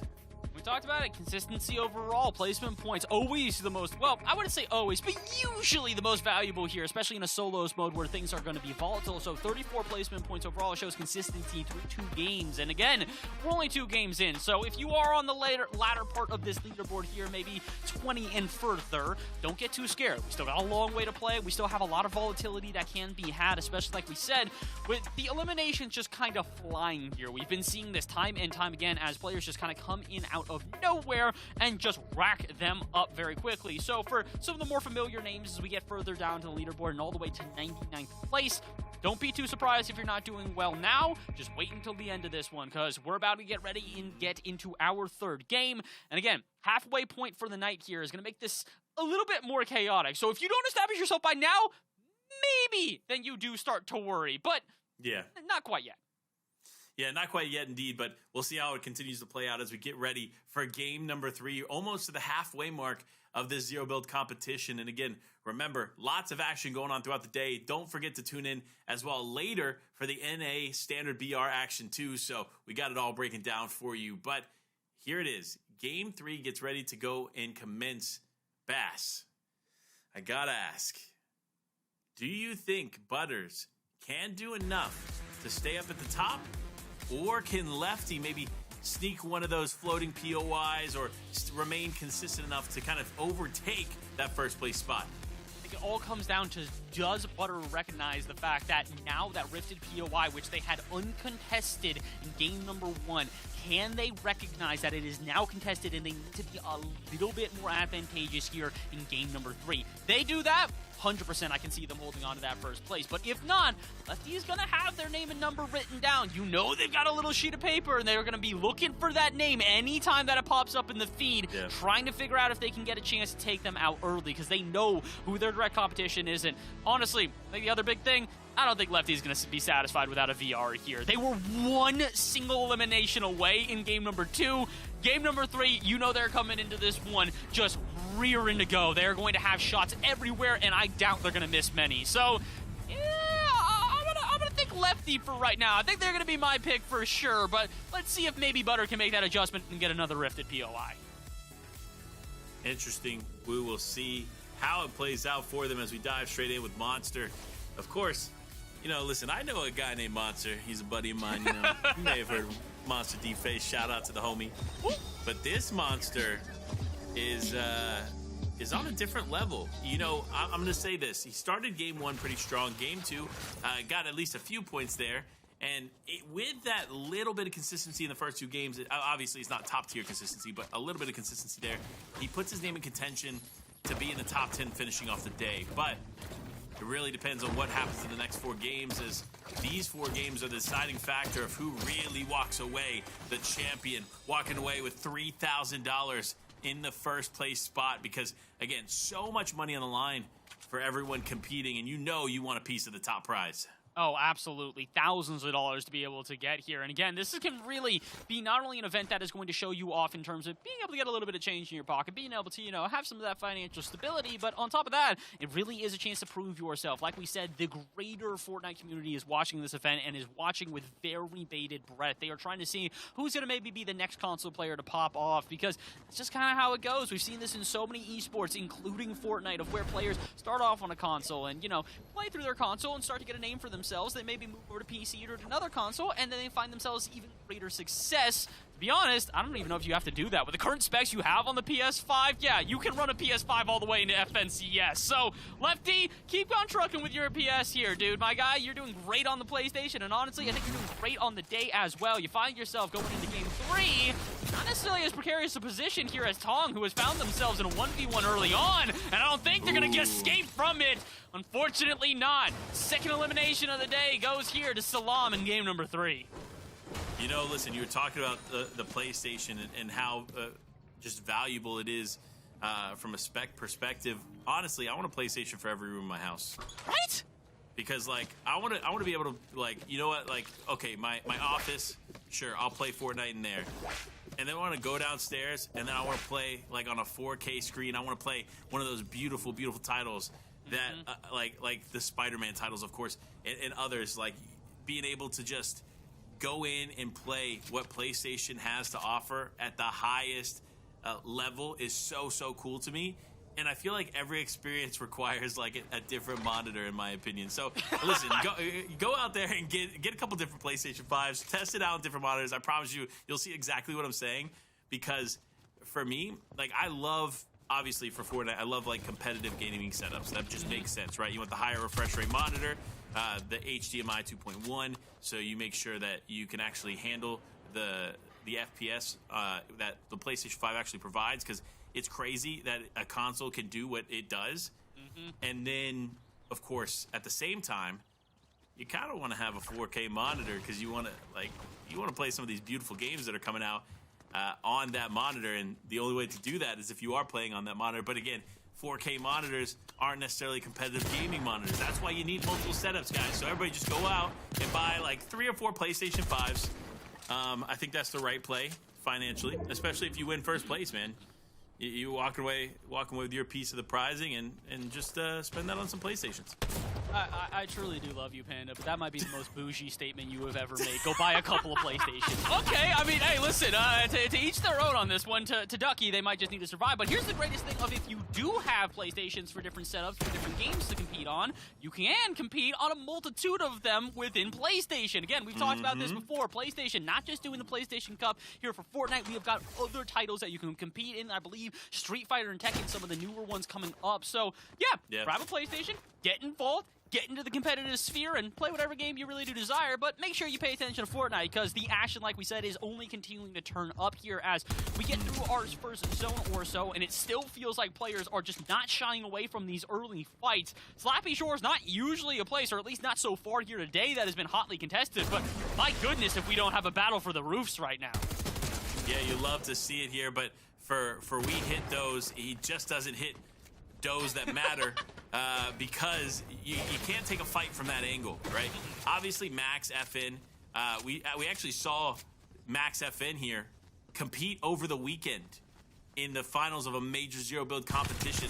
So right back at it on their PlayStation, and they competed on console. Like, to be clear, they were on the PlayStation 5 over the weekend too. So it just shows that you don't necessarily need a PC anymore. You can go out and get that PS5 and play with the best of them. So we'll see on how that goes. But you know what? Not everybody necessarily has a PlayStation 5, right? We talked about it before, and because old gen probably rocking the PS4 and still yet finds his way into the finals. I'm not gonna lie, I've had many people that I have talked to that have been like, yeah, no, I'm still rocking with my PS4. They're not upgrading to the PS5, not due to any real reason. They're just like, PS4, still chugging, still a fantastic machine to compete on, still a fantastic machine all around. So, I mean, goes to show you, PlayStation's built to last here. No matter which one that you grab, it's gonna be around for a long time. Heck, I still have a PlayStation 2 back at my parents' place that is still fully functional. I swear to you, it is a over 10-year-old console and still fully functional and still working. So, again, huge shout out to PlayStation. They really do build some fantastic machines, and they also do throw some fantastic competitions as well. We're still here in game number 3 of our PlayStation Cup for EU. This is the zero build mode. If you guys are fans of the build mode, don't worry. We've got a solos event coming up later today for North America that we're also going to be having here on this channel. And not only is it here on the PlayStation channel, but also don't forget the PlayStation Esports channel is also broadcasting this one today. So make sure you tune into all the different ways that you can view this one, whether on YouTube or Twitch, or maybe just have both. Hey, listen, I have no problems if you have just like 4 monitors all up, you know, the 6 PlayStations that you said you could set up through your house. Just have one different broadcast on every single one of them. Why not? You can tune into all the action here for PlayStation. And again, the action is only just starting. We still have about 90 players to go here in game number 3 as we're getting through to our second zone. And again, this is what we've seen so far, Panda. It's a very quiet start to these games, but once the action does kick off, my goodness, does it kick off in an explosive way. It definitely does, and shout out again. The PlayStation Esports channel is a new channel there for PlayStation. If you guys don't know, definitely get involved there on the YouTube channel. PlayStation Esports. Not only is it these live streamed broadcasts of PlayStation Cups and multiple titles, it is also pre-recorded content, and I believe I've seen like just different stuff getting uploaded to the channel, so you definitely don't want to miss it. Make sure to check that out. Of course, it's YouTube, PlayStation Esports channel, so definitely go ahead and check out all of that. And we'll see how that plays out here for them. Again, you might be watching from the Twitch. Go check that out. And if you're on the PlayStation Esports channel watching, go check out the Twitch. Simultaneously, check each other out. Lots of great stuff on both channels. You're not going to want to miss the action coming out throughout the year. But speaking of action, of course, it's Cortez hitting some shots and now running through the mud. Again, another new addition here is the mud. It actually allows you to be covered from thermal weapons, but also allows for a quicker movement speed when sliding. So cool things to keep in mind there. Especially considering, like we said, mobility going to be rather limited here. A lot of the other items that players have gotten used to in chapters and seasons past are underactive right now. So you do need to make sure that you can move around this entire map as quickly and as efficiently as possible. Or if you're Luca, maybe just bunker on up and get ready for the fight, because it looks like you're definitely going to have one here, as it does look like he's behind them, kind of waiting for their opportunity. They recognize Toxie here in a 1v1 versus Luca, so just kind of waiting the third party as... Oh, I think they might have found their moment. Doesn't really look like Toxie is aware that they're there. Come on now, Treese, you got the opportunity. You just gotta dive in, and I think you might have missed it. They will take a fight here, but it gets automatic as their opponent has just rifted out. They're gone. Goodbye. They are down and out in an unfortunate circumstance, and that's how it goes. But also, they get away from this fight too. Like, again, so many things happening all at once. You have to be mindful and play to the best of your ability, of course. Toxie going to be able to get away from that one. Still in this, but running straight into the hands of one of the most aggressive players in the lobby, Snow. I don't like that for them. I'm gonna be real here. I really, anybody going up against Snow, though, I probably do not bet on anybody but Snow at this point. They've been very consistent through 3 games, and again, we're starting to see our leaders pop up game after game. Apparently, game 3, they're not gonna pop up. Snow out before we even get down to our top 75. They're not even making it over a quarter of the way through the lobby. Jeez. That's a bit of a change of pace here, guys. This is not what we were anticipating from some of these players. And while this is Zone 3, and we do still have 76 players in it, things are starting to change. And we'll see how this gameplay continues to evolve as we go through the second half of this after this one.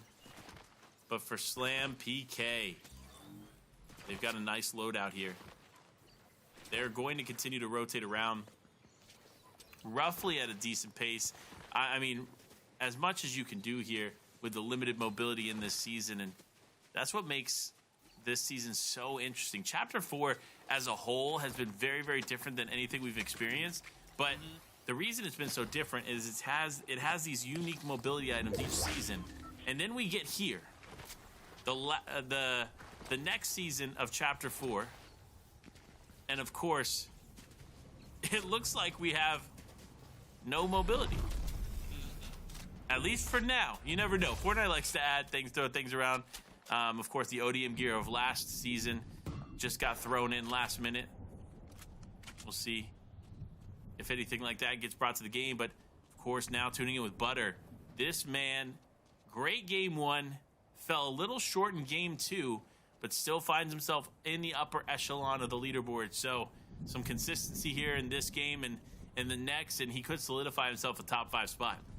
I wouldn't be surprised. Butter has been definitely implementing that strategy we talked about a lot here today. Better safe than sorry. They've been playing this one very carefully. Every engagement that they take, they're calculating the risk on that one, whether or not they're going to actually have the resources to be able to protect themselves, the shield bubbles and bunkers like we said. And I really do want to highlight again the shield bubble really coming into play here today, and it was an unexpected item for us to see as it got thrown in game 1, and you and I both had to kind of do a double take as we looked at that and went, oh, so this is what we're doing today, huh? And it really has been a huge influence here through the first 2 games, and probably will be an influence here on this 3rd game as well. But like we said, it's a slow start so far here, even for Lefty, a player that fragged out so hard they almost hit 13 eliminations in their last game.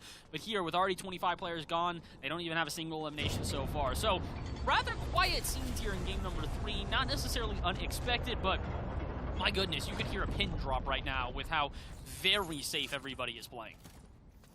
Very safe, but some too safe, and they'll end up being sorry, because if you do not play this just to perfection, you'll end up getting caught off guard as the vaults and continue to open, the doors continue to allow you to move forward and progress. But look at this area. Because this is a new POI, a new spot on the map here in the season, lots of players tend to flock to it, especially in the first couple weeks, which is exactly where we are as far as the new season goes. It just came out about a little over 2 weeks ago, so players still adapting and adjusting. But here it is, already the rifts popping up, ready to go. Mole's actually going to go ahead and play for this one. We did see Mullis go up last time, but ended up playing inside the house and didn't actually get the POI itself, so didn't get the capture point. And it looks like we're seeing a similar situation here as ZXC goes straight to the house and might just allow Mullis to get the capture point. This is not good looks here for these players. You need to make sure you are fighting for this one because it is 15 points. That is half a win, people. Those points are so valuable. It's crazy to see that it really is a flip of the script. Bulls learned from their lesson last time. This time, Caesar, though, seems to be trying to take a page out of their opponent's books, but Moles will not be bullied. They find themselves a very quick elimination, but they know the point's still going to be further contested, and they only have big shields on them. This is going to take a second for them to pop this pot, so you got to be careful. They were almost captured on that point, but now they're going to have to retreat and retry again. So looks like the passivity we saw through the first 2 games when it came to this Rifted POI no longer standard. So much so Moles is going to have to duck on out of there. Ducky chasing them down for that elimination. And it looks like, so far, POI not going to be captured by anybody in particular. And remember, every time a new player comes in, it resets it. So while Lewis is getting it now, if another player stops it, walks in and stops it, and then Lewis leaves, it resets again. So these are all things we're going to be very cautious of as these players continue to fight for this. But realistically, it's who's going to be the most consistent in these fights and who's going to continue to really step up to the plate and fight for this moment. Because again, when you think about it, let's just do some averages, right? 8 eliminations gets you 6 points. A win gets you 30 points. Just 45 seconds on this point gets you 15. So it makes sense now that we're seeing what is 3 effectively up to 5 total players at a time competing for this spot. And Lewis actually almost has it. What these players don't realize is that they were fighting for it, but then they got off, which now allowed Lewis to get not only the great loot from this, but now we'll get the 15 points. And realistically, yes, there are other things that you can fight for, the loot, the slurp juices, and everything else. But what it comes down to is the 15 points are going to be way more valuable than any amount of loot you can get from that. 100%, especially for a player like Lewis, who was at 12 points total coming into this game. 15 points going to shoot them up the leaderboard in a very meaningful way and give them a little bit of an extra cushion to work with for the next couple of games coming up. Because like we said, after Game 3, it's the halfway point here for Europe at this point. So you can't necessarily afford to be too far behind, and Lewis doing a good idea in taking this point, getting 15 points, just kind of skyrocket them up very quickly, and now they can work with the rest of their game in any way that they so choose. YZY, though, a player that we've seen many times, and we know they have a plethora of ways to shoot themselves up the leaderboard, including getting eliminations. Their first here in game number 3 as we get almost to the halfway point, 58 players to go. But honestly, the player count, not what I'm focusing on. It's the zones in the bottom right that I really am. Because again, we talked about this.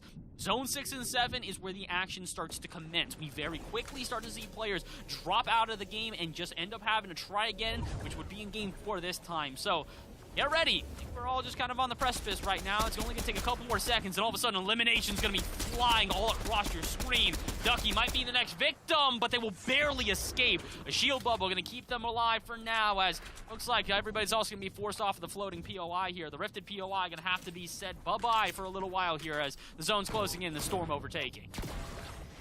Yeah, definitely a good play for Lewis to just hang back here. Does have multiple medkits, has those barrels there that they're able to get into a nice little healthy spot. But of course, look at the shield bubbles that he's leaving behind. Interesting choice to take that instead of or swap. It doesn't swap for the bunkers, doesn't swap for the slap juices. Wait, maybe nope.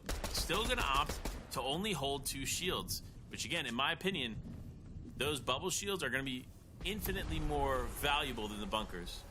And we've seen this a lot today. We've seen a lot of players with this sort of interchangeable cover that they've had here today. Again, shield bubbles, we've been seeing a lot of this, where it's 2 shield bubbles, 2 porta bunkers. And it kind of feels like there's a reason behind that, that if you are going to throw down a shield bubble, great, you are going to have, you know, unlimited cover. Nobody's piercing that, but they can also charge in and know exactly where you are. So the porta bunker is a kind of different utility all around, where you can actually hide yourself a little bit better. There is direct cover which you can hide behind and also evade your opponents with, whereas a shield bubble, you put that up, that's a huge signal to everybody around, okay, somebody's within that bubble over there. There is some player around there versus a porta bunker, which at this point, it might as well be a natural build. We've seen them thrown all over the map here, so you never really know if somebody's hiding within one, using one as a bait maybe to try and get somebody to come in, and then they're hiding just a distance away to be able to take shots from a distance. So there's versatility to each of these utility items, and I think that's what players are kind of focusing on right now, is making sure to give themselves the best advantage possible when going into these fights, especially for a player like Lewis, who is not necessarily a fighter. As we've seen, 0 eliminations, and although they do find themselves with some points here through the first couple of games, and also 15 points in this one from capturing the POI on the Rifted POI, it is still not necessarily going to be, you know, clear cut. They have a lot more that they've got to go, so maybe opting for something that can play a little bit more defensively as we get further into the game, and we are further into the game at this point. Starting to get a little bit hectic here as players starting to drop. Not necessarily too quickly, but 6 zone about to close, Panda, and we know as soon as it does, that's when the chaos becomes absolutely apparent.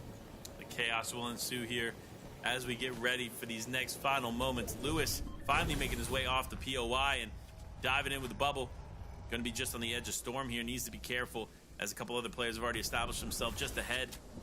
Looking at the zone, though, it's going to continue to pull north here, at least this time around. And there it is, the beautiful Breacher shotgun.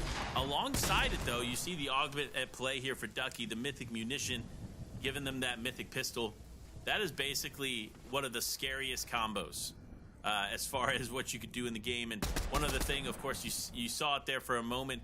Inside the bunker that he was shooting with the Breacher shotgun, there was actually the new swarm item, which allows you to throw essentially bugs at players. And they just swarm the player, doing both damage to the structures as well as the players inside. So all things of super value here in this game. I haven't really seen a lot of Swarm be used so far here today, but again, we've also seen a lot of very quick combat. Unfortunately for the Swarm, it's great for baiting out players. It's not necessarily going to be a quick solution, though, to a 1v1 fight. Seen a lot of players, like you said, offer that Breacher shotgun. That has been extremely prevalent today in many of the fights that we have witnessed so far, and we're about to witness a couple more fights as well, maybe between Thomas and Act here. They're lurking from behind, but they've got 2 problems right now. They've got no health items on them. They got a distance to go. Got to get into the zone. 5 health. Not going to keep them around here. Storm going to take them out. Oh, Alexi actually going to get credited with the elimination there, but unfortunately not going to work out for Thomas, as they are quickly taken out of this game. And Lewis, they don't only get points from strategy, they also get them from eliminations as well. They're first to the game, going to net them a couple 2 more, and be looking for even more. They're going to have to stop for a second, grab that slurp juice, and maybe loot on up, but I don't know if that's the end-all be-all. They still got a distance to get into the zone, and once they do get there, they better be prepared for a fight.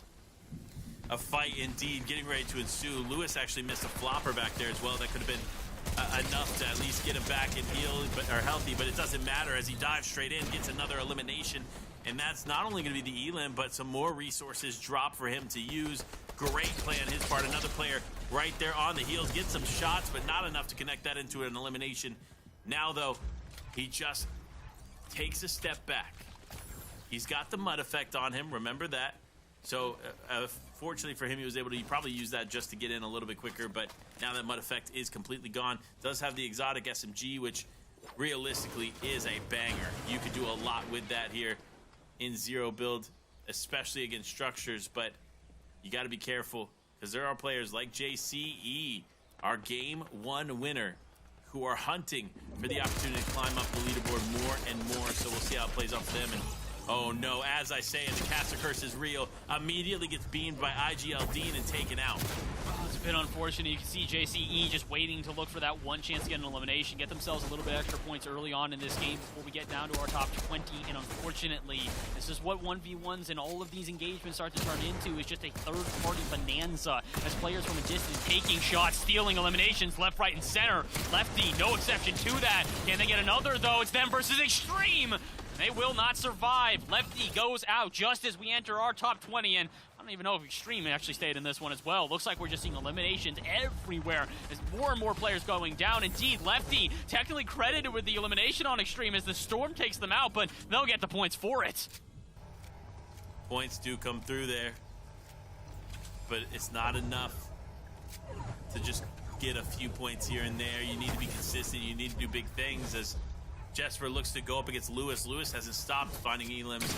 And there it is. He tries to get a shot. He does. He actually connects a decent amount of damage, but Lewis actually just playing on the back foot might be the mistake as he opts to just push forward towards other players instead of just taking a direct fight there with Jesper. Still alive, though. Seems to slip away. Another bunker does come out. That'll probably protect him for a little bit longer. But a little bit is not a win. A little bit is not enough as Lewis now playing towards the Storm. Big shot comes out, and I believe that is going to be all it for Lewis as he goes down. And Jesper also going down there too. Ducky on the high ground. Could potentially make something happen here as he drops, though. 2 players behind, and there it is, immediately taking out Controller, another player we've watched a lot here in the final moments, making an appearance, going for what he can. Big shot lands and big shot connects as he gets another elim there onto Jake. What are you doing, buddy? You're back in the lobby. And Smithies, oh man, the Storm play, it's going to be close. You see the Medmis runs out now. Can he even make it back in? No! He goes for the elim, and it won't be enough as he is eliminated by the Storm. And Butter, wait, Butter's still in this. A big game here could easily solidify his lead in the top spot. Well, especially considering the fact that they're in a great position overall here. 2 shield bubbles still on them, so even if one of these players tries to press, they've got some cover, and they don't even need it. Their 5th elimination of the game will net them a victory royale here in game number 3. And I gotta say, Butter, consistency unparalleled so far here. We've seen many of our top competitors try to survive like Butter, but not Lefty, not Snow. Nobody could do it but Butter. I mean, honestly, phenomenal finish there for Butter. Again, remember, game 1, Butter gets the floating POI and does enough to actually get a top 5 finish. Game 2, Butter doesn't necessarily get a top 5 finish, but finds himself in the top 15.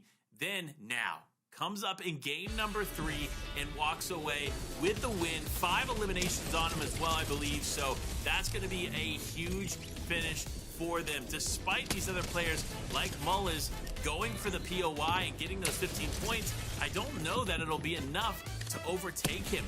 This win now easily solidifying him in the top spot.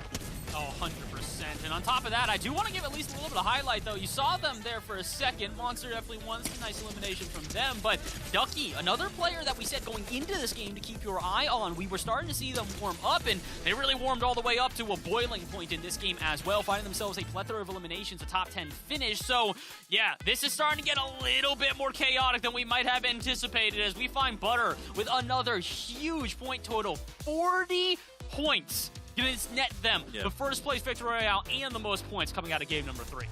Well, and remember, Butter had 50 points in game 1, and that was with the checkpoint, right? Now 40 points in game 3, and I believe they had like 15 to 20 points in game 2. So again, it wasn't as many points as they were the other games, but that's going to be enough to put them in the top spot and put them significantly ahead of second place. So we'll see how it plays out here. But this game was an impressive one. Despite some of these teams that we've watched closely find success in other events, they're not necessarily getting that traction today. Max FN1 is definitely one of those players that expecting a little bit more from. However, we're only at the first half. With the first half being completed, though, the second half is going to be very, very telling. From what we learned in the first half is there are some players that are standing up above the rest and clearly staying out above the rest. But more often than not, we see some teams start to make mistakes in the second half. Players end up doing things that they probably didn't do in the first half, or other players making adjustments which throw off other players. Nevertheless, these next 3 games are going to be crucial in defining for whether or not a player like a Butter can remain in the top 10 or even the top spot. A player like Leo, who has gone up in the top 5 and could have potentially fallen out depending on their performance in that game.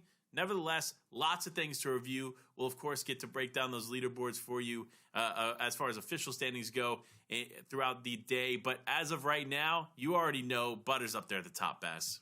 Butters has got to be at this point. Again, we just talk about it. There's so many different ways you can play solos, but really I would say the best way to play, at least in my opinion, is about consistency and playing it better safe than sorry. And you saw that. Butters, not too many eliminations in the game. They still do get a decent amount of eliminations, but they wait till the end to get them. 5 eliminations finishing that one off, plus a victory royale is going to net them a ton of points to work with, and considering they already had a solid base, it's just building upon that and using the vulnerabilities of their opponents to their advantage. Again, Snow, a player that was directly contesting Butters and really putting in a run for their money at the very top of the leaderboard, goes out early. What does Butters do?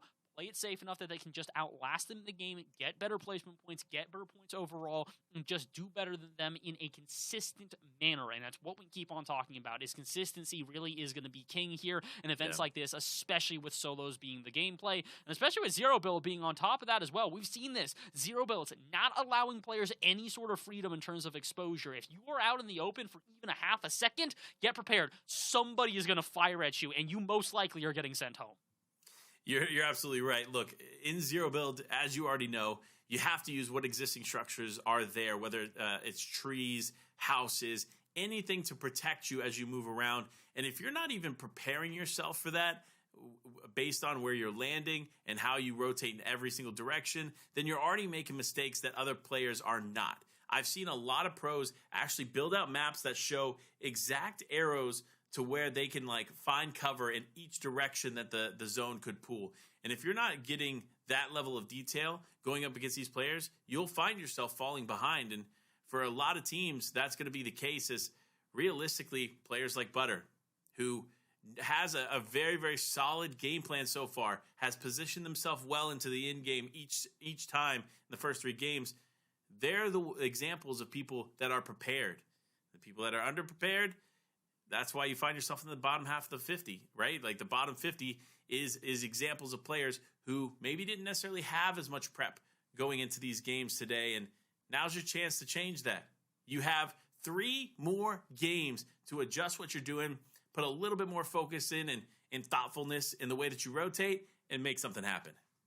That's all you got to do is, again, just be more clever than your opponents. Again, we talked about that really in particularly for Butter due to the fact that they were able to find themselves that capture of the point in game 1. They knew not everybody was going to be up to stuff. Not everybody was going to be aware that 15 points were going to come from that Rifted POI capture, so they took it before more people became aware. And we've seen that become a trend. Game 2, 2 players on it. Not necessarily contested exactly how we were expecting, not much of a fight being put up, but in Game 3, the fight was apparent. You had to be blind to miss it at a certain point. So very clearly, Butters is strategizing better than their opponents right now, and it really has left them with such a solid foundation through the first half of the night that all they now need to do is build on it for the next 3 games, and they might as well walk away a PlayStation Cup champion. But I'm not going to get ahead of myself. Like we said, many ways to win competitions like this, and if you are Snow, one of those ways is going to be eliminations. We have seen this, multiple players really putting up some massive numbers when it comes to elims here, and a player that, although they didn't have a good game number 3, I still want to pay attention to going into game number 4, Karama. I believe they went out first 10 in game number 3, but other games we have seen them racking up eliminations on repeat. So our repeat players here in the PlayStation Cup are definitely not players to shy away from, even if they haven't had a first good half of the night. They are veterans of the PlayStation Cup for a reason, and we mention their names for a reason. This is where we get into the nitty-gritty. Everybody is warmed up. They've had their little bit of time to get prepared. Now here comes the real fight. Back half of the PlayStation Cup here for EU is going to be a very different game than the front half that we just had. Yeah, it's going to be tight here to the finish, and can't wait to get into it. You already know, of course, for all of you at home that want to get involved and potentially be a part of a PlayStation Cup, or whether it be Fortnite or anything else, check out compete.playstation.com. All the information is located right there.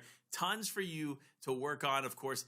Check it out. And then, of course, we have the Discord. We'll talk more about the Discord later. But it's time. Next game is underway. The first half is completely out, and game number 4 is here. Bass, are you ready?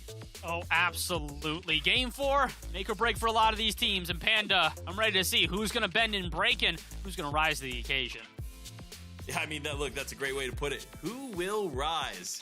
Because now's your chance to rise. You've already lost 3 games. If if you haven't found your stride in those three, you got to change it up. You got to do something different, and hopefully these teams will figure that out.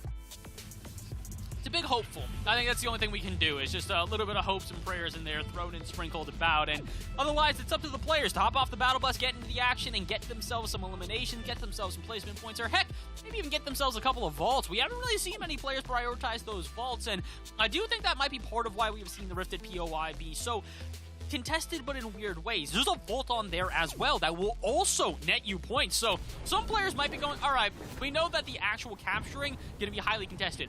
What if I just sneak in and grab that vault and grab 3 points instead? It's a viable strategy, especially for some of our players who haven't necessarily been able to get eliminations. Player who has not struggled with that, though, is absolutely Lefty. They have found themselves an absolute top fragger here today, and they almost found themselves in uncontested Breakwater Bay. I'm not sure if you saw that, but I think one other player dropped with them. So, guys, don't give any extra advantages to Lefty. They don't need that.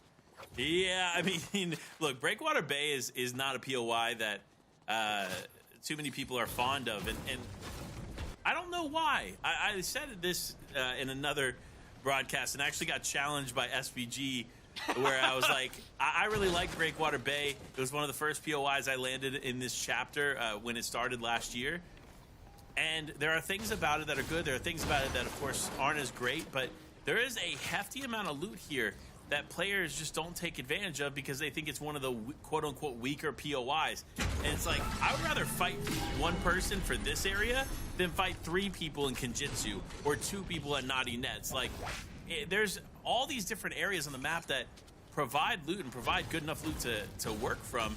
Breakwater Bay is definitely one of them. Yeah, especially considering the fact that it looks like the 2 players not necessarily getting into this engagement early. I have a feeling they've been dropping together for a couple games, so they recognize, like, look, I got respect for you, you got respect for me. Let's loot up, and then we'll get into this fight. Player who was wasting no time, though, Nesta, immediately going after James CC15, and it's a player we've mentioned a couple of times here today because they might be a lurking FNCS Pro, but we're not sure about that quite yet. We've got no confirmation, but what we do have confirmation is that they've got no health. I don't think they've got a weapon on them. Unfortunately, Nesta, if they can figure out where this player has kind of skedaddled off to, might find themselves in an early elimination and another heartbreaking early exit here for Jamesy.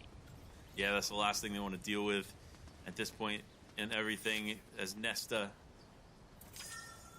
playing what they can. They do realize, obviously, opposition is not too far away, and it connects a few shots there. Not enough, though, to convert that into an elimination. Very, very weak is Jamesy there in the distance.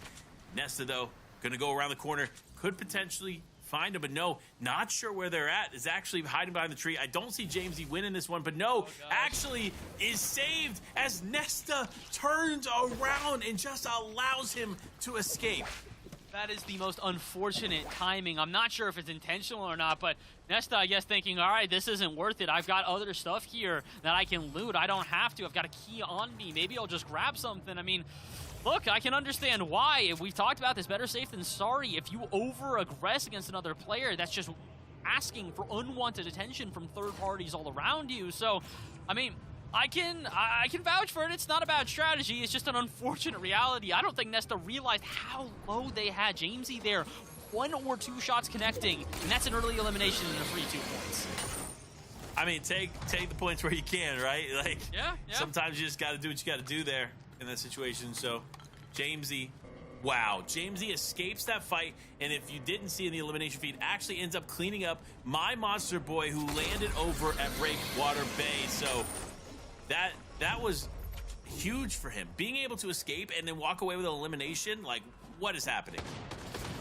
You're asking me as if I've got an answer, and unfortunately, I don't have one. I can answer that, though. Snow, another early exit. I want to be surprised, but that's game 2 in a row, if I'm not mistaken, with Snow going out before we even get through our first zone. So, yeah. I'm kind of shocked right now, Panda. I don't really know what to say. That's not all that surprising. Jamesy might have survived for at least a little bit longer, but as soon as you run into the GOAT that is Lefty, yeah, that might be the end of it.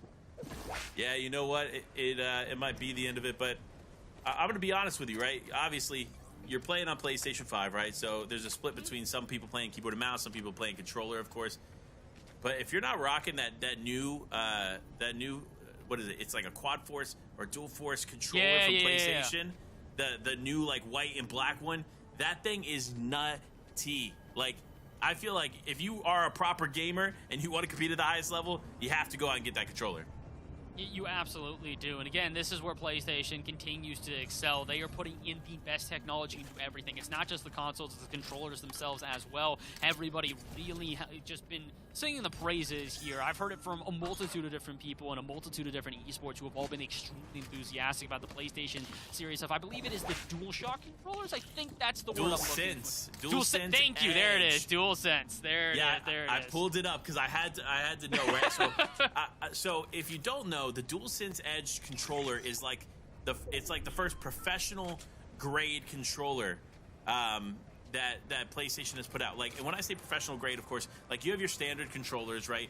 But the pro grade controllers are the ones that have like the additional buttons, lower latency, things like that allow you to compete at a higher level. Again, the DualSense Edge is the one you want to have an edge in games like Fortnite. So if you're not getting that controller, what are you guys doing?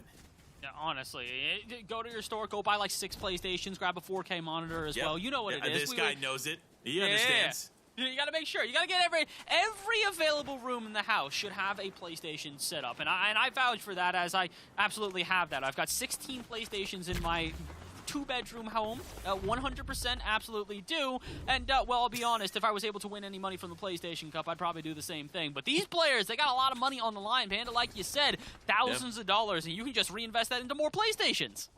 That's what I'm saying. Like, if I win 3K in first place, I'm just going to buy 4 more PlayStations, and then, of course, I need what, 5 DualSense Edge controllers, right? And that'll equal out to the 3K. So there you go. You're welcome. You're welcome.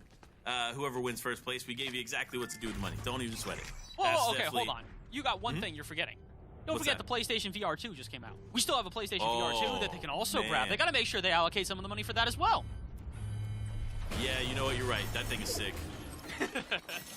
Dude, PlayStation just does so much right, dude. You gotta love it. You gotta love it. But, speaking of doing things right, Voslo. Here in the vault, immediately one thing I want to call out, right? And one thing I don't agree with, and I think players will realize this as the season goes on, opting not to pick up the Mythic Flapjack rifle. And the reason players are doing this is they feel like, okay, well, the MK Alpha is better fit for me, right? And it definitely is for an AR. But in my opinion, I'd rather carry the Mythic Flapjack rifle than a shotgun. Really? And hear me out. Yes. So think about it this way. Unless you have the legendary Havoc, which that doesn't even one-shot, right? You need something that's going to eliminate a player fast. And the DPS on the Flapjack rifle, the Mythic one, is better than most shotguns.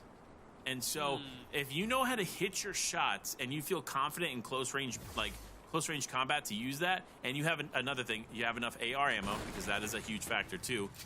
That's definitely what you carry instead of a shotgun, in my opinion. And hopefully, I think players will start to realize that as the season goes on. But again, remember, this season is brand new here, just literally 2 weeks in the game with all these new items like the Flapjack rifle. So players still adapting to the new changes. And I would agree that this is absolutely a change that is not only viable, but that we'll probably end up seeing later in the season. I believe we saw that actually a couple seasons past when the Red Eye was initially introduced into the season. I remember this because initially it was the Twin Mag. That's where people were just kind of picking that up as their secondary, using the SMG to the best of their abilities. And then all of a sudden we saw players start carrying the Red Eye near them. And why? It was because better damage per second. Unfortunately, it's not damage that Royals going to be able to use to their advantage. They're going down to a sucky fishy here, unfortunately. But it is one of those things where we saw that people started to use these ARs in a way that was using them in more an SNG status. And you can see that even here, Shotgun not doing it for pucks here. They're just trying to survive, and it looks like they're going to have to retreat for it. Look who's coming in from the edge there. I know you saw that, and I know that Diagram saw it too. Karama just at the edge, and they could cause a big problem here as this is one of the scrappiest fights I've ever seen. In and out of the shield bubble, and Diagram walks away with the elimination. Wow, an unfortunate Diagram is actually going to get picked up there after that, but what a sweet, sweet elimination. The bubble plays are beautiful. The execution there was flawless, and you love it. You love to see it. But look, I got to come back to the Flapjack rifle for a second. Now that the action is settled a little bit, the enhanced Flapjack rifle, for the people at home that don't know, the DPS on it, damage per second, is 198.4. There is no other weapon in the game, maybe an SMG, right, that is doing DPS like that. And with how easy it is to aim that weapon, in a second's notice, you can take out almost all of a player's health. Consider it. I'm telling you. Watch. It will be a factor for the future for sure. I'd have to believe you on that one. Today, we got to hope that maybe some players are clever enough to recognize that, but I think most players right now are just kind of recognizing that, really, pace of play has dropped significantly. Panda, it feels like every game we're here, it's taking longer and longer for us to get to that halfway point in terms of players around. We got 73 to go, and we're getting through our third zone, and it's a bit surprising. Like I said, we're so used to players dropping so quickly, but here in zero-build solos, players getting more and more passive, more and more tentative every single one of these games. Even players like Karama, who were coming into this one, just guns a-blazing, shotgun shot after shotgun shot, frag after frag, elimination after elimination. They're sitting at 0 here, and we're almost 30 players gone, so very much a different game from the beginning of the day here. PlayStation Cup EU has truly evolved into a very strategic back and forth, so maybe that flapjack rifle does come into play. Maybe somebody recognizes exactly what you're talking about and, you know, it's a little bit of a leg up on the opponents. Could be the case. Could be the case for sure, but we'll see as they just continue to moving and grooving here. Slam does have the med kit, so they're not really going to have to worry about too much. Does have the slap juice as well, just in case they miss the mark on the med kit, but they're not going to. They're going to go ahead and pop it now. Realistically, I want to talk about the inventory here for Slam real quick. You see, he had the legendary drum shotgun, which is big play. Of course, 187 DPS there on that one. And then he had the MK Alpha, because again, it is a new iteration of the MK7 that we knew from the past. That DPS, 154, and that's just a gray rarity, right? So that's a really solid damage combo for teams that are playing at an interesting distance, right? Because obviously the MK Alpha is going to be that medium range AR, and then of course the drum shotgun is, while it's best close up, it actually is really good at pressuring players back. Right, so if you have a player running towards you and you start spamming the drum shotgun, it allows you to create separation between you and the other player, because if you move backwards while they're moving forwards, they're more likely to take higher levels of damage because you're consistently shooting ahead of them actually moving into the spot. So things to think about here, but also it's time. The fight that we enjoy watching so much every single game is now unfolding here as Scary. Actually, I thought Scary was going for the house, but no, it's actually Lewis FNBR up there already. Gonna go ahead and grab the capture point here, or at least start, but needs to be careful. You see all those arrows in the area. Yes, you know players are going to be fighting Lewis here. So if he's not mindful of that, we could have a problem coming up. But we'll see. We'll see how this continues out. I'm astonished. We had such a dogfight for this point last game. I mean, I thought that would be the turning point to where players would recognize the value here of the Rifted POI, and it looks like, Lewis, you get another freebie, buddy. That's another 15 points. 30 points through 2 games. They have now equaled out through a minute and a half of direct competition, which isn't even competition because last game they got it maybe competitively, but this one was more or less free. That is 30 points. It is equal out to a VR for a minute and a half's worth of work.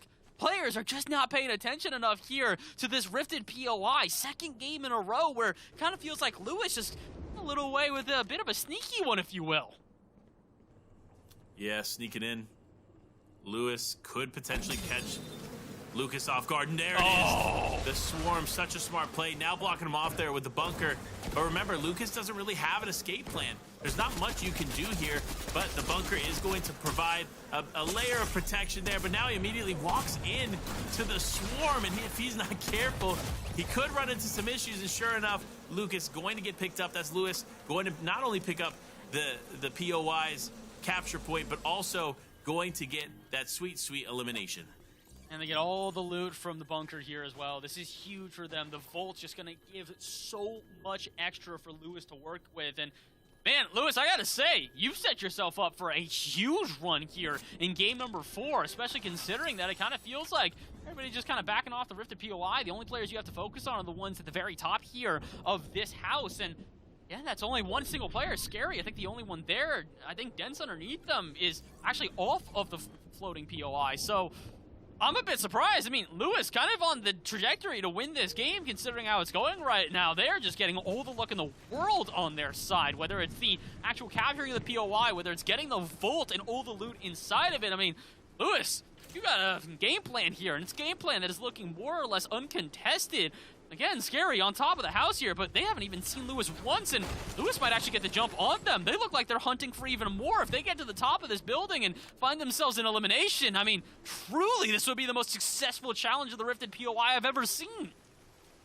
Yeah, it'll be interesting. Obviously, Scary has every advantage of the book. I think Lewis realizes that and is just going to opt to try and drop off here, as they've already they got the capture point, they got the mythic drum shotgun.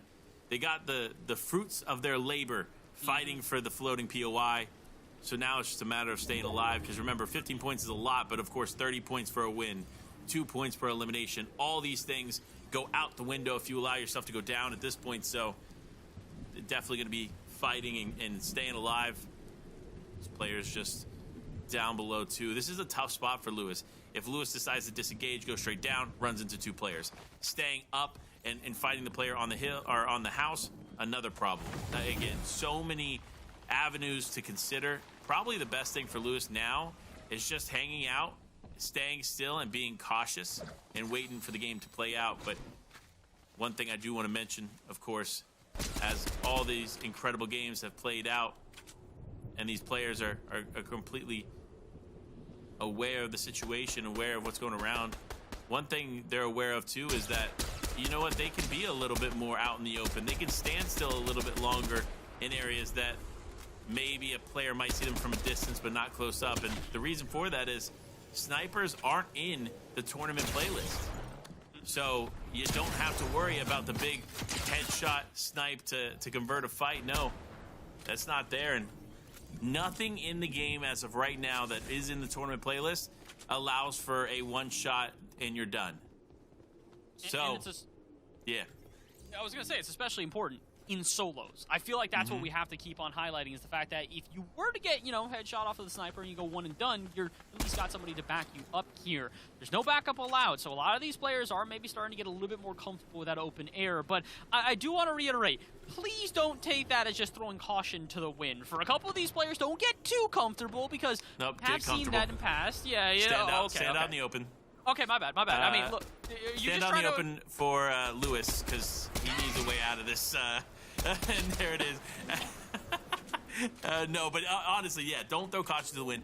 Just because we're saying stand out in the open for players at a distance, like what Lewis is doing right here, is safe. That doesn't mean just go out in the middle, don't throw a bunker down, and be surrounded by 6 players. Like, you have to be mindful of these different things. And Lewis actually going to opt to go backwards. Does realize that the med miss is here and he's going to play for it. Smart play on his part, because he's got the med miss, he's got the slurp juices, but Scary now completely out and is going to just go and head towards the circle. Great play on their part, but a simultaneously great play from Lewis here as he just continues to survive.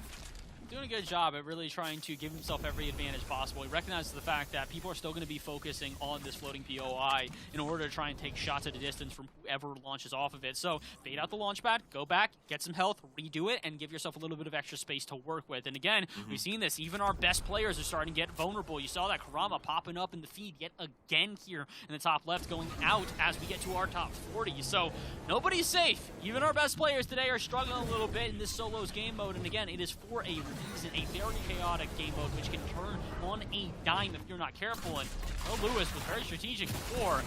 Not necessarily the best position for them here. All they've got is a slurp juice on them. They're going to have to use it. 25 health to work with. Although they've got full shields, we talked about this. Your ability to go from 200 to 0 in the blink of an eye, or 250 with the overshield included, you need to be careful. So quick conversions when it comes to these eliminations, and there's just no exception. Got a shotgun working on the edge of zone. They know one player's behind them, so they're just not going to let them in. Doing a good job, but also focusing ahead as well. We're getting down to the end zones, and I will say, 7th zone, 35 players. We are usually much less than this when we get this far in. Yeah, we typically are, and big shot comes out there for Elite Spectral. Going to have to run and continue on as Birch just piecing them up. And that's the beauty of zero build, right? You have to make every decision in a second's notice, and you have to be aware of everybody around you. And the moment you're not aware of somebody there, you immediately get punished for it. That's just the level of focus you have to have in these lobbies. Otherwise, you'll easily end up getting taken out and dealing with unnecessary damage and resource loss, all because you just didn't take a second more to realize, okay, I think a player, it might be over there. Starting to see that it's these little minute adjustments that are really starting to take and make or break players at this point. And again, that's why we talked about it. The first 3 games are a little bit of a warm-up, but notice how quickly the strategies change, the evolvement of this game, the evolution that we have seen continuing game after game after game. This is a little bit more game number 1 there. Technico gonna find themselves a freebie out of nowhere, charged in by Artisan, and that is not going to work out. A shotgun shot will send them packing, and they'll say thank you very much for the 2 points, and that'll be the last thing they do. Extreme actually trades it out and finds an elimination of their own.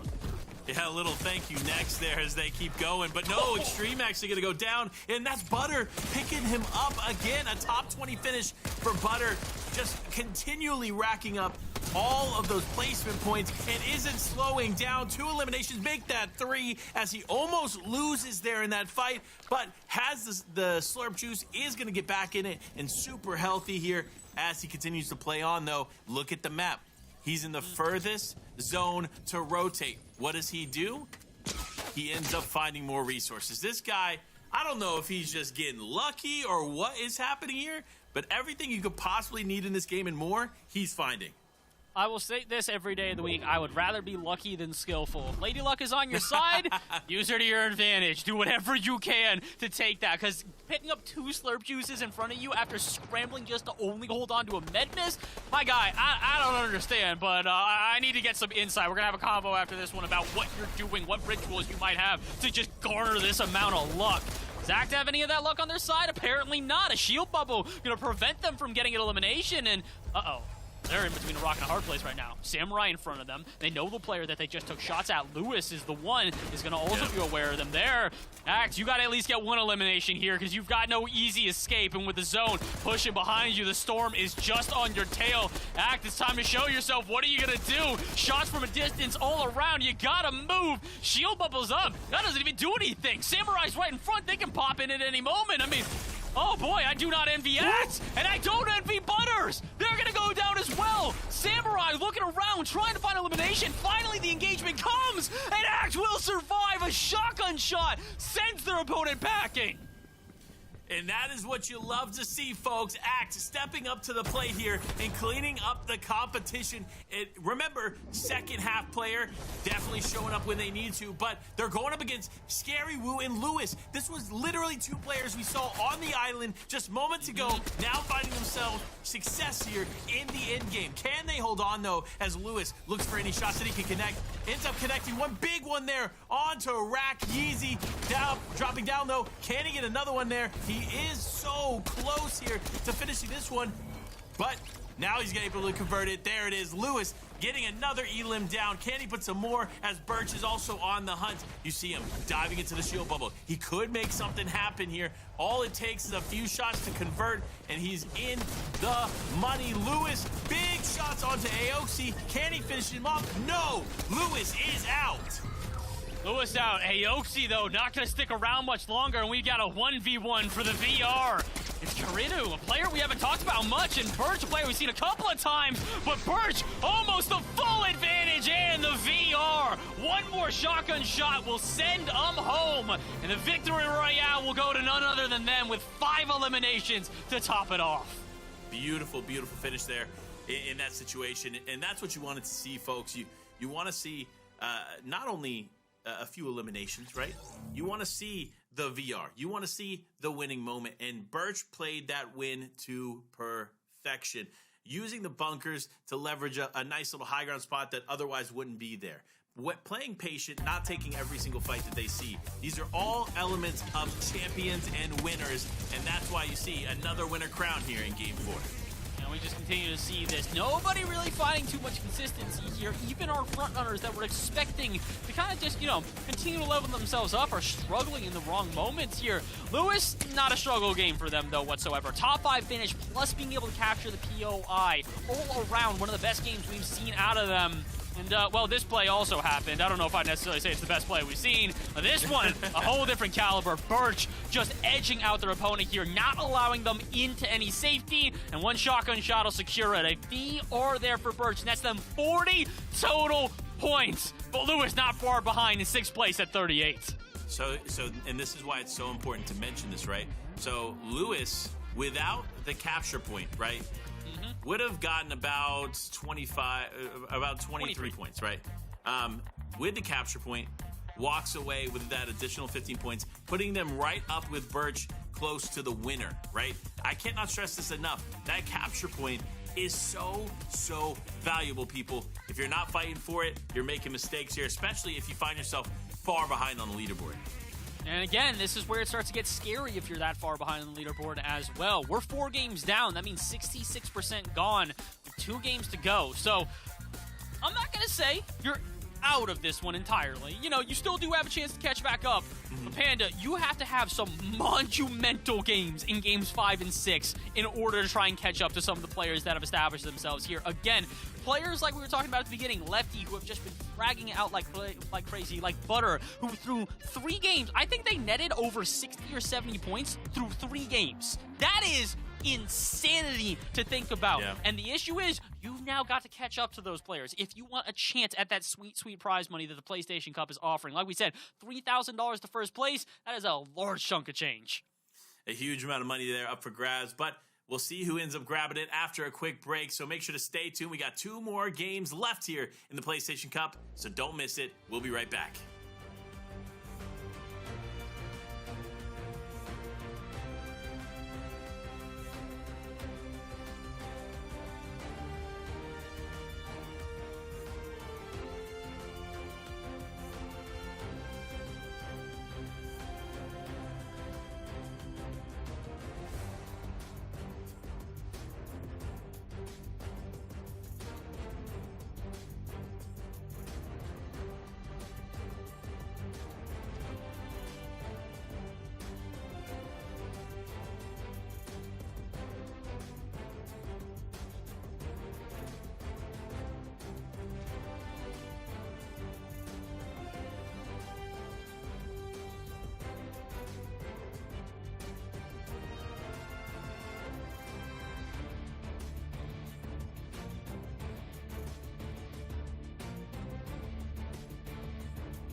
Welcome back, everyone, to the PlayStation Cup featuring Fortnite again.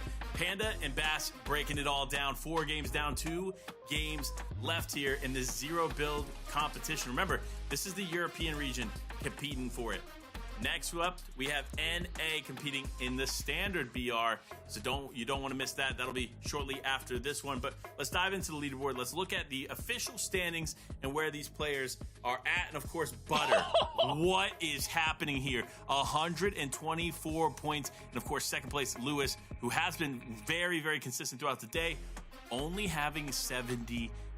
That is a massive lead here for Butter, and all they have to do to finish out on top is get a few points per game.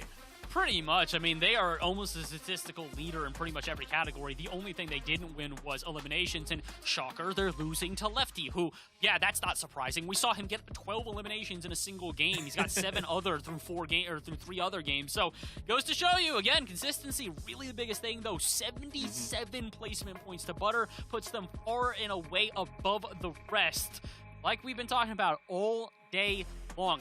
Multiple ways to win this one. If you want to capture the Rifted POI, go for it. If you want to get vaults, I don't think we've seen nearly enough players prioritize those vaults. I mean, heck, I'd love to see players dropping directly onto POIs, staking out a vault, and just waiting until the key appears and waiting until the opportunity. We saw that a little bit up north with some of the Bastions, but that's maybe once or twice. So, again, strategies for all of these players really do have to come to fruition now, though, more than ever. We have 2 games left total. After that, that's all you got for EU. Got to wait a little while, and then we got NA, but these players in EU, they're not competing in that.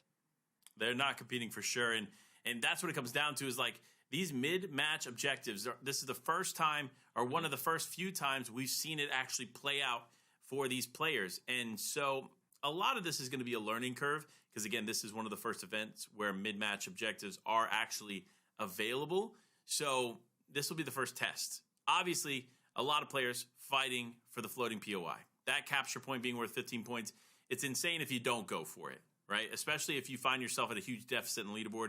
Both Lewis and Butter are people that have claimed it in our first 4 games. So that just shows you that being able to claim that and remain consistent puts you easily in the top 10 on the leaderboard. So we'll have to continue to watch how it plays out for them and see who continues to try to fight for this floating POI, but we're not done yet. 2 games remain. It's going to be a close battle here to the finish. Of course, for you all at home, you want to be a part of the battle, you want to be a part of the fight that is Fortnite, well, check out compete.playstation.com. All the information for you all at home are there to get signed up, get involved in the games just like this, and of course, multiple other titles too. And check out the PlayStation Esports YouTube channel where you can get tips on your favorite games across multiple titles, all broken down right there. And of course, you know, we're live on that YouTube channel too, so if you're watching on Twitch, hey, go check it out.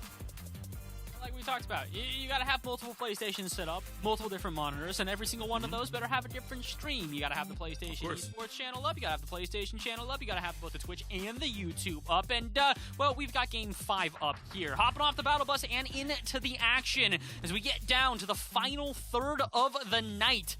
Like we talked about, this is make or break for a lot of these players. You have had a couple of games to goof around and get ready. You don't have that anymore. If you don't clutch up at the end here, this could be the difference between winning multiple $1,000, only walking away with a couple of hundred. And while that couple hundred may still be a decent chunk of change, it is nothing in comparison to the 4 figures you could earn if you finish high up here on the leaderboard. So let's get into it.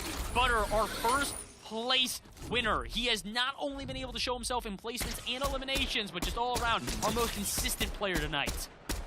Definitely very consistent here and landing over in the snowy area. It's no wonder that they've been able to be consistent. Lots of great loot, natural mobility, and of course, lots of other players here close by. And with Butter being as strong of a fighter as they are, it doesn't surprise me that they've been able to capitalize on everything that this area presents for them.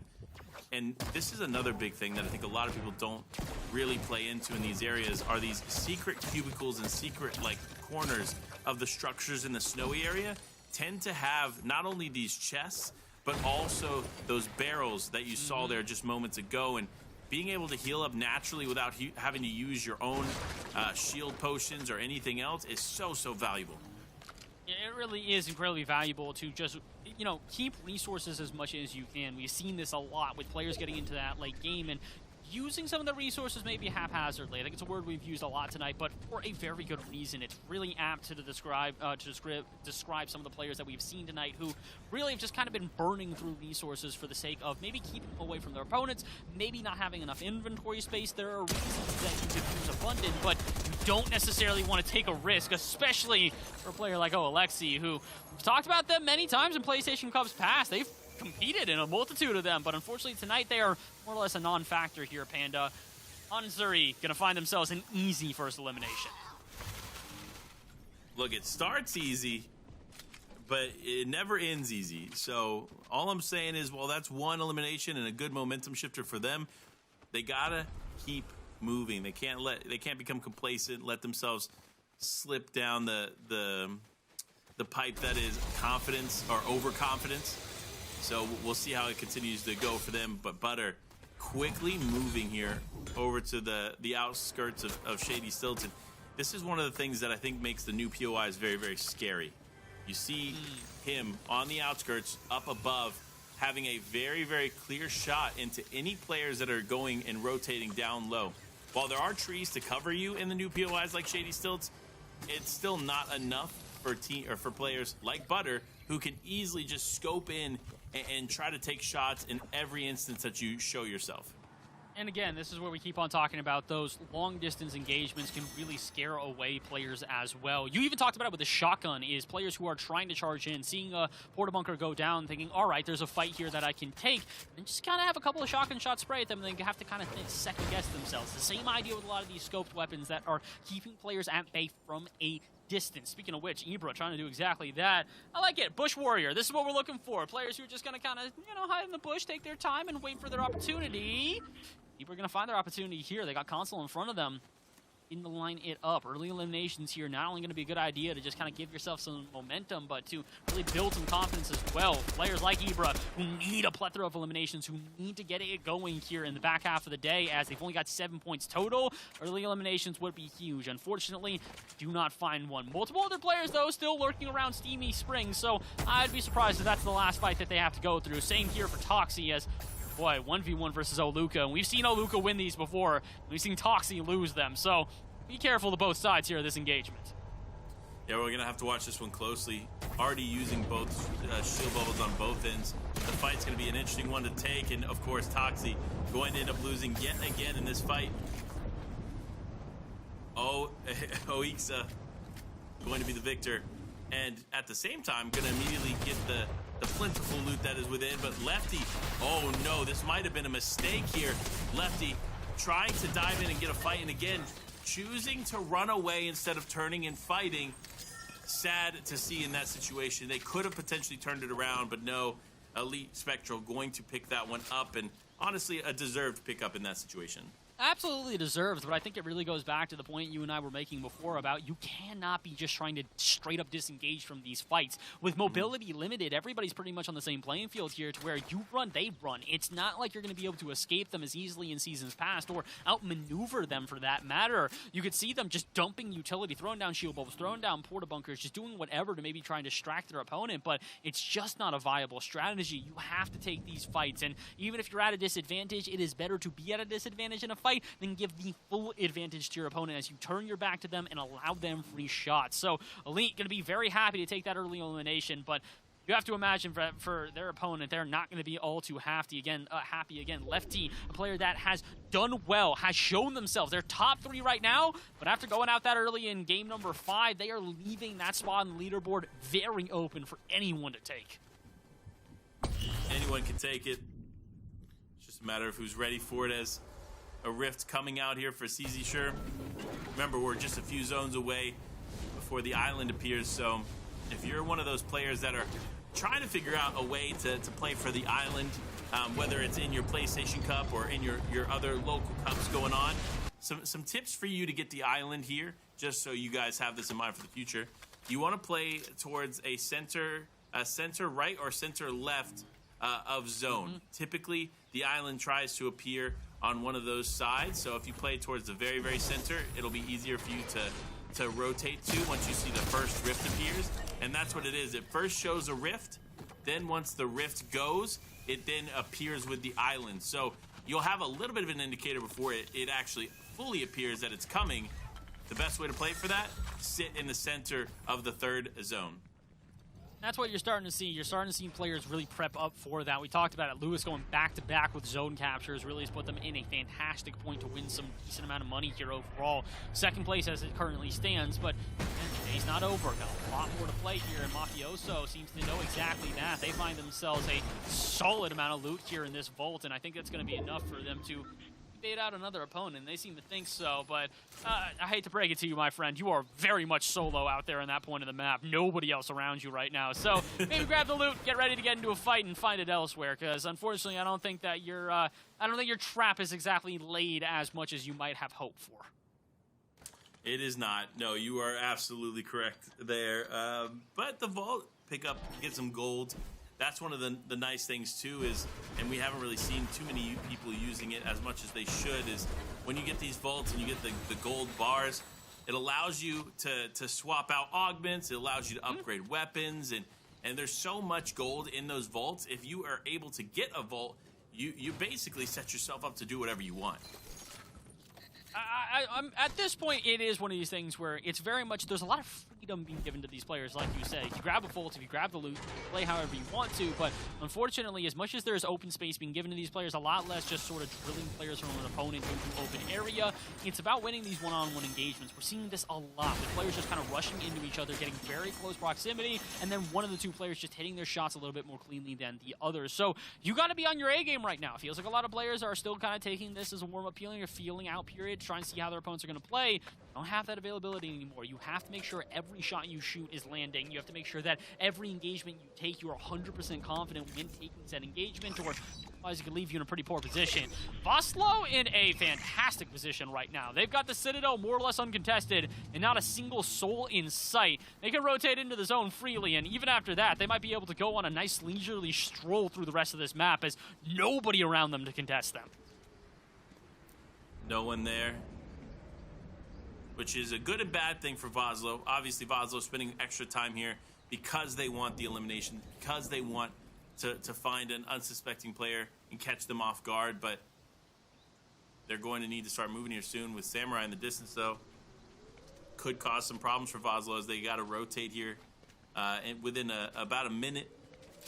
Because Zone 3, once that baby starts closing in, you're going to have to move, and with the new structures of these zones and now ending with 12 zones instead of 9 in the past, it allows for a bit less like standstill movement outside of zones, because Zone 3 will close and it closes fast. And then when Zone 4 appears, that's when the island appears and when a lot of movement takes place. So you have to be cautious of that, be mindful of the way that the zones are moving, and take advantage of every zone as it comes. But Butter actually looks like they're about to do roughly what we said to do, and that is start heading towards the center of the zone. But got to make sure you rift up first, and that's what Butter's going to do there. And here it is, the movement going over to where they need to go to potentially position themselves for the island, and then go for the island. These are all great plays, and this just shows you why Butter's up at the top on the leaderboard. You're just playing this one so smart. Front to back, every single advantage that they could have, they have taken at this point. Whether it's just being able to move through these zones more efficiently and fluidly than their opponents, being able to rack up those eliminations. Again, the only player that has been able to sustain more eliminations so far here has been Lefty, and Lefty early out of this game. So Butter in a huge advantage to just kind of secure this entire PlayStation Cup if they have a good enough game number 5. Again, they are, I believe it was almost 50 points, somewhere around that range, higher than the rest of the pack, or at least on average at this point. So with number 3 going down early, with Lewis really relying on those POI, on the rifted POI points to give themselves any points overall, Butter's in a great position right now. They have a huge chance to take that rifted POI, take some eliminations, and keep themselves in this game. Swipe going to stay in this game as well. They're going to pick up an elimination, but they're still in not the greatest position. It looks like they do have a player chasing them down, and they're going to have to use that med miss very quickly just to try and heal back on up to at least a fightable position. I think they might have escaped. As you guys can see, a couple of players south of them were looking to get that little bit of a hunt towards the prey, but it's not going to happen. So Swipe getting away with something there, and probably pretty happy about that. They're at 30 points overall, so if they have a big enough game number 5, Panda, they could shoot themselves up pretty far on the leaderboard. They definitely can, so we'll tune in with them, of course, as the game continues on. We got to talk about Jolty taking this fight here, taking a lot of damage, and unfortunately going to go down. Listen, you never take a fight against someone who has the right-hand peak. And with him, with Waiters having the right-hand peak, or right-hand peak there, it just was never going to end a different way unless you got a significant shot with a Havoc shotgun, which they just didn't have. So for them, a bit of a misplay, but it's okay. That's how you learn.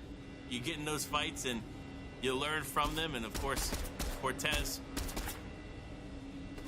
Wait, safely gonna get by that? I was like, okay, Cortez probably gonna go down here to the player right next to them as they just try to rotate in. They don't have any structures here. Ooh, this is gonna be tough. No bubbles, no bunkers, and players looming all around. Could we see a play for this? And there it is. The island has appeared. Some players are going to go for it. We'll see who ends up actually getting it here. But no one immediately hitting the rift. That's interesting. Because remember, for those at home that don't know how this works, in Zone 4, there will be rifts that appear to let you know that the island will appear soon. You can hit those rifts pretty much instantly to then go up to the island. Now it looks like 2 people are fighting for the island as of now. Jesper is here, and then there's one other just down below. And Jesper does have probably the best advantage as of right now. As you can tell, bunker down, going for the play, but another player immediately going to contest. Interestingly enough, this could put this capture point at a standstill as more people looking to get involved. That's going to be Ducky too, getting in there. Wow. Okay, this might be the most contested version of the drop that we've seen thus far. It's Artix, Jesper. We hit those. Svexy up top, but no one's contesting Jesper. So Jesper is going to get the point. See, this is what players aren't doing correctly, is they're not fighting for it. They're not, or at least contesting it to stop the capture point from going off. Because again, it's whoever actually gets the capture point to go off that walks away with the 15 points. And on top of that, I mean, we're seeing a lot of players, I feel like they're kind of just setting themselves up to get shots from a distance and maybe, catch those exit frags, which is not the worst idea ever. But again, single elimination, 2 points. Capturing that point, 15. That is equal to almost 8 eliminations. So you need to really have a massive amount of eliminations here on this floating POI if you want a chance. And right now, no one's got a chance. Artix refusing to leave the zone. Jesper refusing to leave the zone. We're at a standstill here, Panda, and honestly, the only person at advantage is Sovsky at the very top here, who might even be going in. They know where Jesper is, taking the shot, shotgun v shotgun, and they'll walk away victorious. Sovsky waiting for their moment, and they might now have a chance. That's huge, and now, again, remember, if somebody has it almost completed and somebody then contests, it then resets. And look, it happened again. Sovsky was taking it for a moment, then it resets. Artix came in, resets it again. Artix now running away as another player's fighting for it. Ooh, and Artix taking a lot of damage doing so, but there's still 2, maybe 3 other players fighting for it up top, and we hit those. Now currently the one trying to go for the capture point. If not careful, they could be the next one to face their demise, as Ducky is still close. But no, it looks like Ducky may have opted to go down off the island. This might be a clear capture there for them. Oh, wait, no, they're in the vault. Brilliant. Ducky. Brilliant. Ducky, okay, you got the 3 points from the vault, but go out there. Start contesting it, man. You need it. I mean, Ducky has done a really good job with this. We saw them actually capturing exit frags off of the Rifted POI a while back, but now they're opting to get an elimination, get the vault. All right, 5 points, fine. 1/3 of what you could get from going to that. But the question is, whether or not anybody else is going to maybe put up a fight. I think Ducky was expecting that to last a little longer, but we hit those. Is going to end up walking away with 15 extra points. And Panda, look at how impactful that is. 1 point registered through the 5 games prior. Now they're up to 16. That could revitalize the back half of the night for this player. It definitely can. We'll see if it does. We hit those. Getting a big win there on the island. Could end up bringing a second win here in the last 2 games. Because, again, remember, this is the 5th game. The penultimate game here in the European region. And so what happens next is super, super vital as they just try to connect from below. Looking down, though, there are some teams below, but no one that's really just completely showing themselves. And wait, Cortez realizes that there's potentially somebody in that trash can. I do believe that. What they did miss is there was somebody in the truck there as well. And they were literally just sitting right there in the truck. So, interestingly enough, these players might just be able to skate by in this moment. But now that everybody's got to move, it's not going to last much longer. I don't understand how Cortez got away with that. There was like 3 or 4 people in that gas station, and everybody knew everybody else was there. They almost didn't get away with it, actually. The Rift and it saved their day by far. React, though, I saw them go through it, and yeah, they're hunting down Cortez. They see them. They're just chasing. Is it going to work out? Cortez actually might get hit by a different player at this point. Shots from a distance, draining them of their entire shield. Luckily enough, they have slurp juices on them, but they got to be careful here as not the only player that took that Rift. Like we said, React in front of them now. Kind of blocks their path into the zone. I think React knows that. They're waiting. React see each other. Tong sees them. There's nobody understanding here. Is Cortez not taking a shot? I think they're just kind of waiting. Nobody really wants to make the first move, and you're going to have to. Cortez not even taking shots if the new player comes in. They just don't want to engage. I don't know what's happening right now because I was about to say Evo can get easy shots into Cortez, so that's an issue right there. Tong Wong is just using the bunker to like kind of stay alive here, and Cortez is using the ice structure to stay in this one. But again, in my opinion, Cortez needs to force the fight onto Evo for the bunker. Then once you get the bunker, because you don't have any supplies, you hope that with that elimination, you're able to pick up a couple things, whether it's bubbles, shields, whatever, or bubbles, bunkers, whatever. Then you can kind of wait and just hang out. But oh no, we hit those. That might be a little waste of a bunker, unfortunately, because now that you can't climb in and fully protect yourself there in that situation, could be definitely a lost one. We'll see if anybody decides to focus them. Again, remember, they were able to get the capture point on the floating island, so huge win there, but they want to add as many points to the game as they can as they get big shots there onto Royal. But Royal just patient. It's so quiet.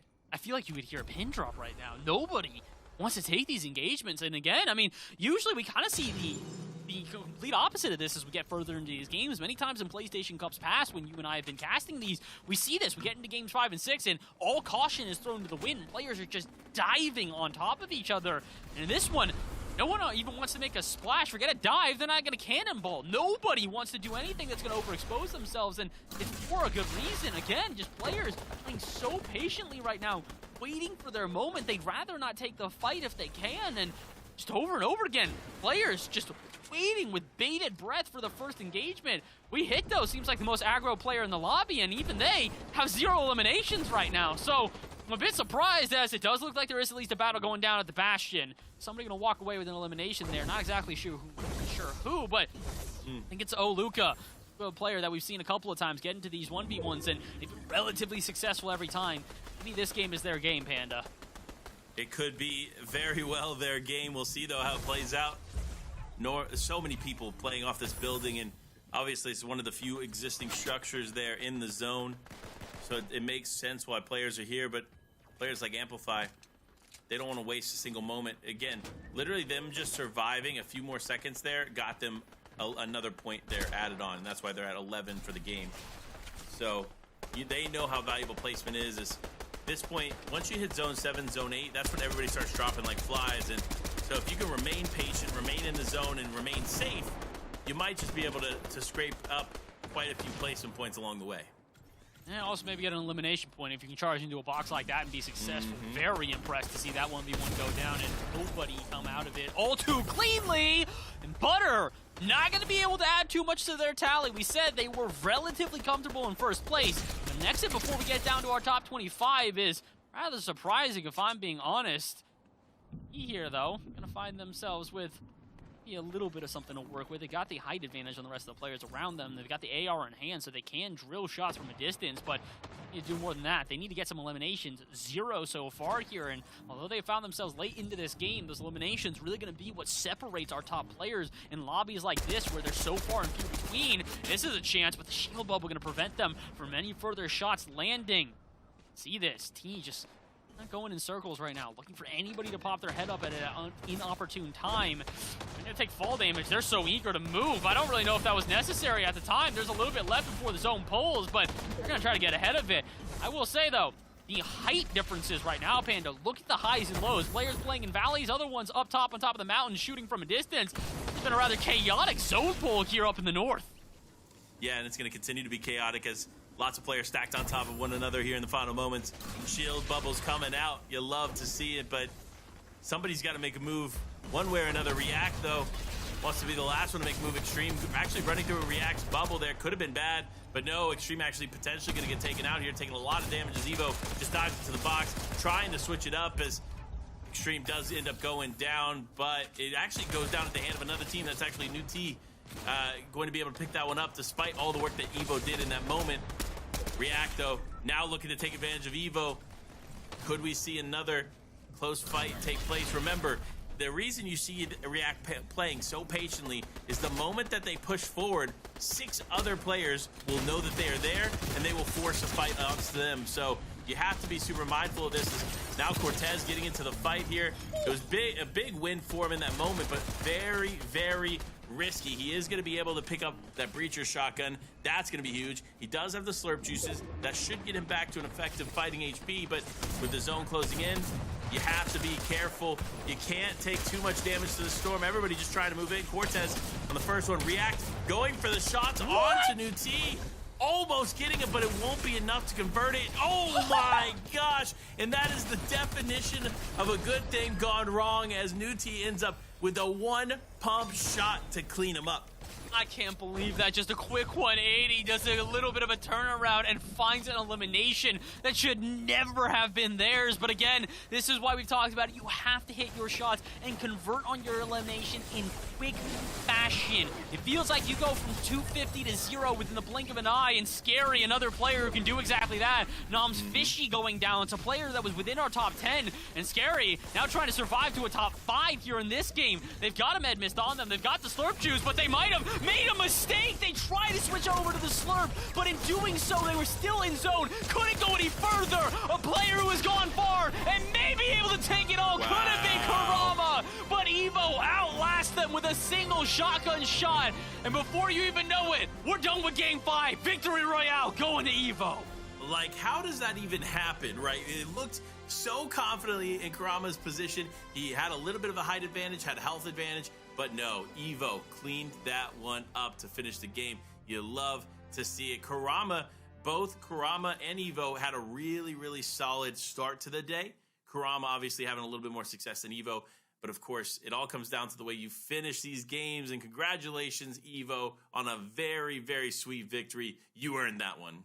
Oh, absolutely. And it might be able to earn them a little bit of extra cash as well. Victory Royale this late into the day is absolutely going to do you favors when it comes to going up the leaderboard. And player that we want to talk about in the leaderboard, Butter there. Again, we said a good performance here in Game 5 could have really secured the PlayStation Cup for them. And I hate to say it, I don't think that was enough to secure it.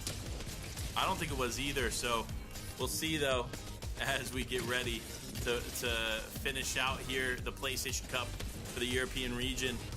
And again, this is just a zero build cup. We have a standard VR cup going on in Europe, and then we have both zero build and standard VR going on in NA. But of course, remember, we're going to be broadcasting the standard VR, not the zero build for NA. So we'll get into those, of course, a little bit later. But there it is, Evo, 36 total points. And it does look like, despite other players getting more eliminations and things like that, Evo will walk away as the lobby leader of this one with 36 points. I mean, we talked about this. This is probably the most passive lobby we have seen so far. Game number 5, A lot of players just not opting to go for high frag games. I mean, most that I saw on page number 1 there was 5 eliminations, and that was all the way in 20th place. So, really, a very standard game of Fortnite here in game number 5, which is, as much as it, should be the standard, is not the standard here so far today for PlayStation Cup. We have seen players with this pop-off moments, and they didn't see much of that in Game 5. Too standard for me to think that the leaderboard has been shaken up too much here. So, as we look back to the back half of the game, I gotta wonder if we're really going to see much of a shakeup in Game 6, or maybe do we already have a set-in-stone top 10? We could be set with what will be the top 10. Obviously, we won't know until the final game is done, because there are still a lot of points on the line, right? Win, 30 points. You add 15 for the capture point. You open up the vault on the same island, that's another 3 points. You get 10 elimination, that's 20 points, right? There are so many things that you can do to have a big pop-off game in the final moments. And I think some of these players are starting to realize this, because look at the way that the fight for the island has continued to grow and continue to evolve. Some players are opting to wait a little bit. They're saying, you know what? I'm not going to go up to the island first. I'm going to be second, maybe third up there. I'm going to wait until I hear somebody else try to take the fight to the point, and if somebody else doesn't take the point fight and I see that it's getting a little too close, then I'll hop in. Like, people are starting to actually strategize on how to get those 15 points, which is great to see. I mean, it's just too risky for a lot of these people right now, is that they recognize that, yeah, it's great to get 15 points, but you know what's not great? If you end up getting 0 points because you get eliminated, and then all of a sudden your fight for those 15 doesn't matter whatsoever. So we're seeing players definitely try and sort of weigh the risk of these type of moves right now. They don't want to overexert themselves because they know that could be the end of their game and potentially the end of their day, because we're about to go on to game number 6. And we're having other players that are like, you know what? Forget it. Why not? I don't have anything else to lose at this point. I'm too far back to be able to catch up just through standard play, so let's take a risk. Let's try and play a little bit crazier, and we'll get ready. I think game number 6 is about to have all the crazy in the world. We've seen this with PlayStation Cups prior, is players kind of go and throw caution to the wind in game 6. You got the players who are going to play it safe. I would think our top 10, a lot of those players are Lewis's, our Snows, our Butters, our Lefties, might play a little bit safer. But everybody else, this is about to be a free-for-all. Get ready to get into the mud with the pigs. It's going to be absolutely nuts. I like that one. Honestly, it is going to be close here, especially for the top 5. It's going to come down to who can kind of finagle a few extra eliminations. And again, remember, everybody that competed today is walking away with a minimum of $100. So that's the cool thing about the PlayStation Cup, is the way that the prizing is structured is everybody, I think it's 76 to 100th, is still getting $100, right? Like, so at least you put in effort over the weekend and you're still getting something out of it. But of course, you want that sweet 3K up in first place. That is where it is at. So, for players like Butters, Kurama, Lefty, all players that are within contention of that top spot are going to be doing everything they can here in the final game to take it.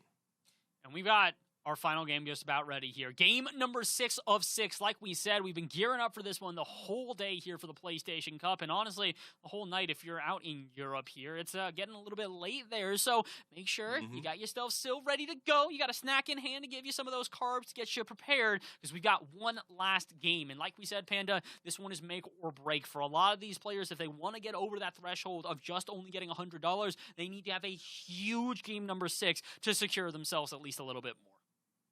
That they do. We'll see it, and we'll see how it plays out for them, but we got to get the battle bus loaded here. We are just moments away from going into the final game of the European Fortnite PlayStation Cup for Zero Build, right? So this has been Zero Build, and this has obviously been a spectacle for sure. Zero Build always is very, very chaotic and fun to watch, especially in those final moments. But remember, we're not done with the action just after this one game. No. We have another set of 6 games to play for you all at home. Of course, it's going to be North America competing in the standard BR range. Make sure to check it out, of course, on the Twitch channel if that's where you're watching from live, or you can check it out on the PlayStation Esports channel over there on YouTube. Both great places to watch. And of course, if you're wanting to do something on the break between both regions, check out PlayStation Esports YouTube channel, because there's tons of tips on different games. There's obviously cool videos going on and all these live streams taking place there as well. So definitely worth the subscribe button over there on YouTube. Make sure to go check it out as we prepare Game 6. The final game here is almost amongst us. Can Butter pull it off? Will he just keep taking the top spot? Will a challenger like Kurama be able to push the fold and potentially take it from him? Or will there be another player that we're not even thinking about right now being able to just have a massive game and take the top spot? So many unanswered questions. I can't wait to get into it. I cannot wait. I'm just kind of buzzing in my seat right now, just kind of vibrating a little bit here, getting ready for this one. And honestly, I hope that you guys at home are doing the same thing. Like we said, we hope you guys are engaging with everything that PlayStation has to offer, because again, this is not the only PlayStation event going on right now. This might be PlayStation Cup Fortnite, but if you guys may be a fan of some of the other games that are around, look just down below us. Sign up and get involved at compete.playstation.com if you want to get involved in many of the other tournaments going on. As you guys can see, DBFZ, Fight Night's coming up here. We've also, I believe, got some Street Fighter, SFV, and Street Fighter 5. That's got some competitions as well. So we hope that you guys are enjoying here. The PlayStation Cup really has been a pleasure to be a part of, not only for Fortnite, but just in general. Like what we said, PlayStation putting out and doing the most for the community all around, for gamers all around the planet, whether it's EU, NA, or even in between. Heck, we've got PlayStation Cups going on in not EU and NA. We've got a MENA one going on right now. I believe we've got a South American one going on right now. And we have finally got game number 6. The final one for the night here for Zero Builds in EU, Panda. And everything is on the line.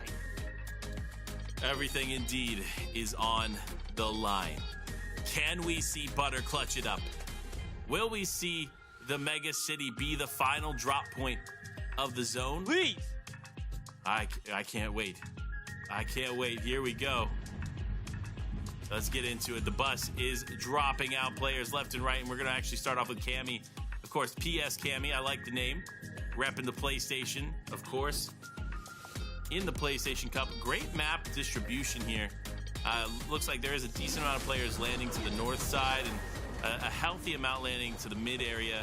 But we'll see. It looks like the south part of the zone might be less contested than the north and mid. So interesting development. Typically, it's the other way around because Kenjutsu Crossing, Mega City, and the shrines. Like, there's so many areas down there that provide so much effective loot that players often tend to go in that direction, but good splitting up nonetheless.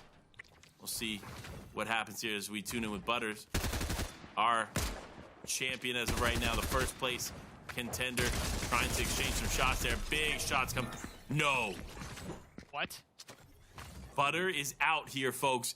What that means is our first place is up and open for the taking. Butter, I don't know if he was able to do enough there in Game 5 to solidify him the top spot, but with him being down and out here, anybody could end up claiming it. And you know, players who were looking at the feed in that moment and were in the top 5 are hunting for every point they can get now. They still got to have a big game. We talked about this. Butter did have a significant lead going into not only the 5th game, but I would imagine still the 6th one, as they didn't do poorly in that last game. Again, they didn't do great. A top 30 finish is not exactly the caliber at which we've been expecting overall here for Butter, but man, the door is wide open at this point, and as long as you got a copy of the keys, you might just be able to get in. Again, that's also up to the players that are at the top to be able to sustain themselves, because as you can see, heat is indeed turning up. Players starting to get aggressive there. Fishy immediately in the face of Thomas and finds an early elimination, and I don't think that's going to be the only ones that we see.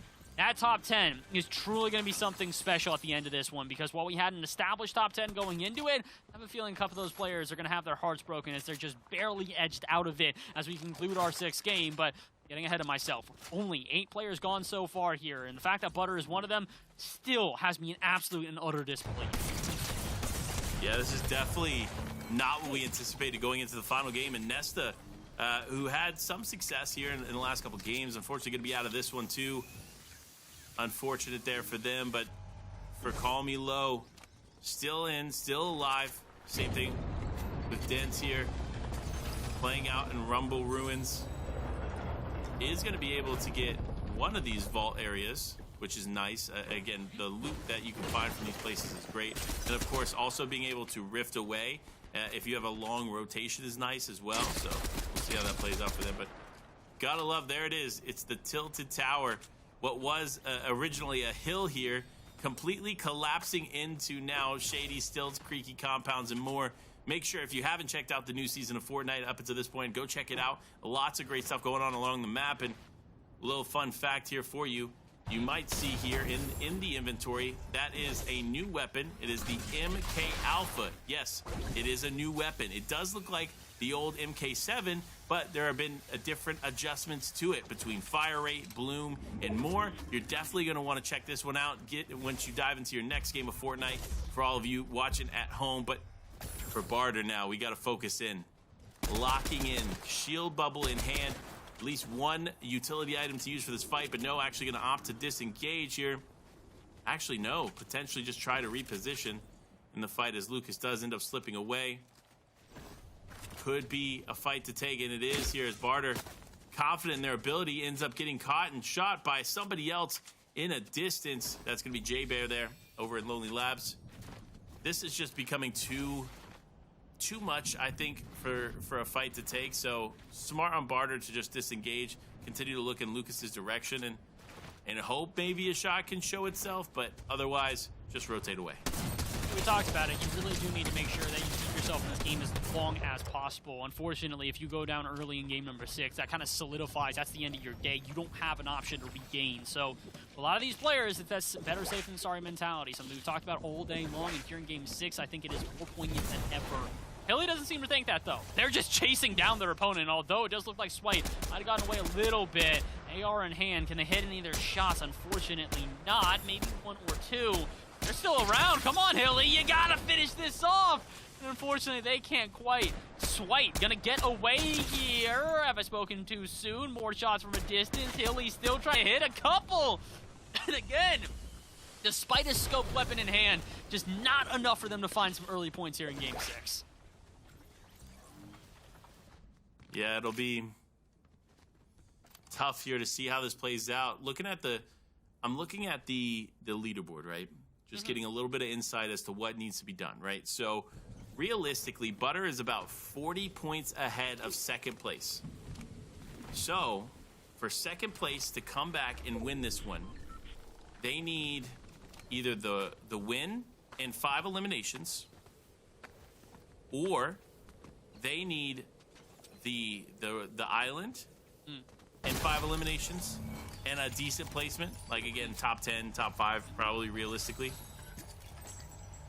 Those things will grant Lewis the win over Butter, but that just shows you how consistent Butter was up until that final game.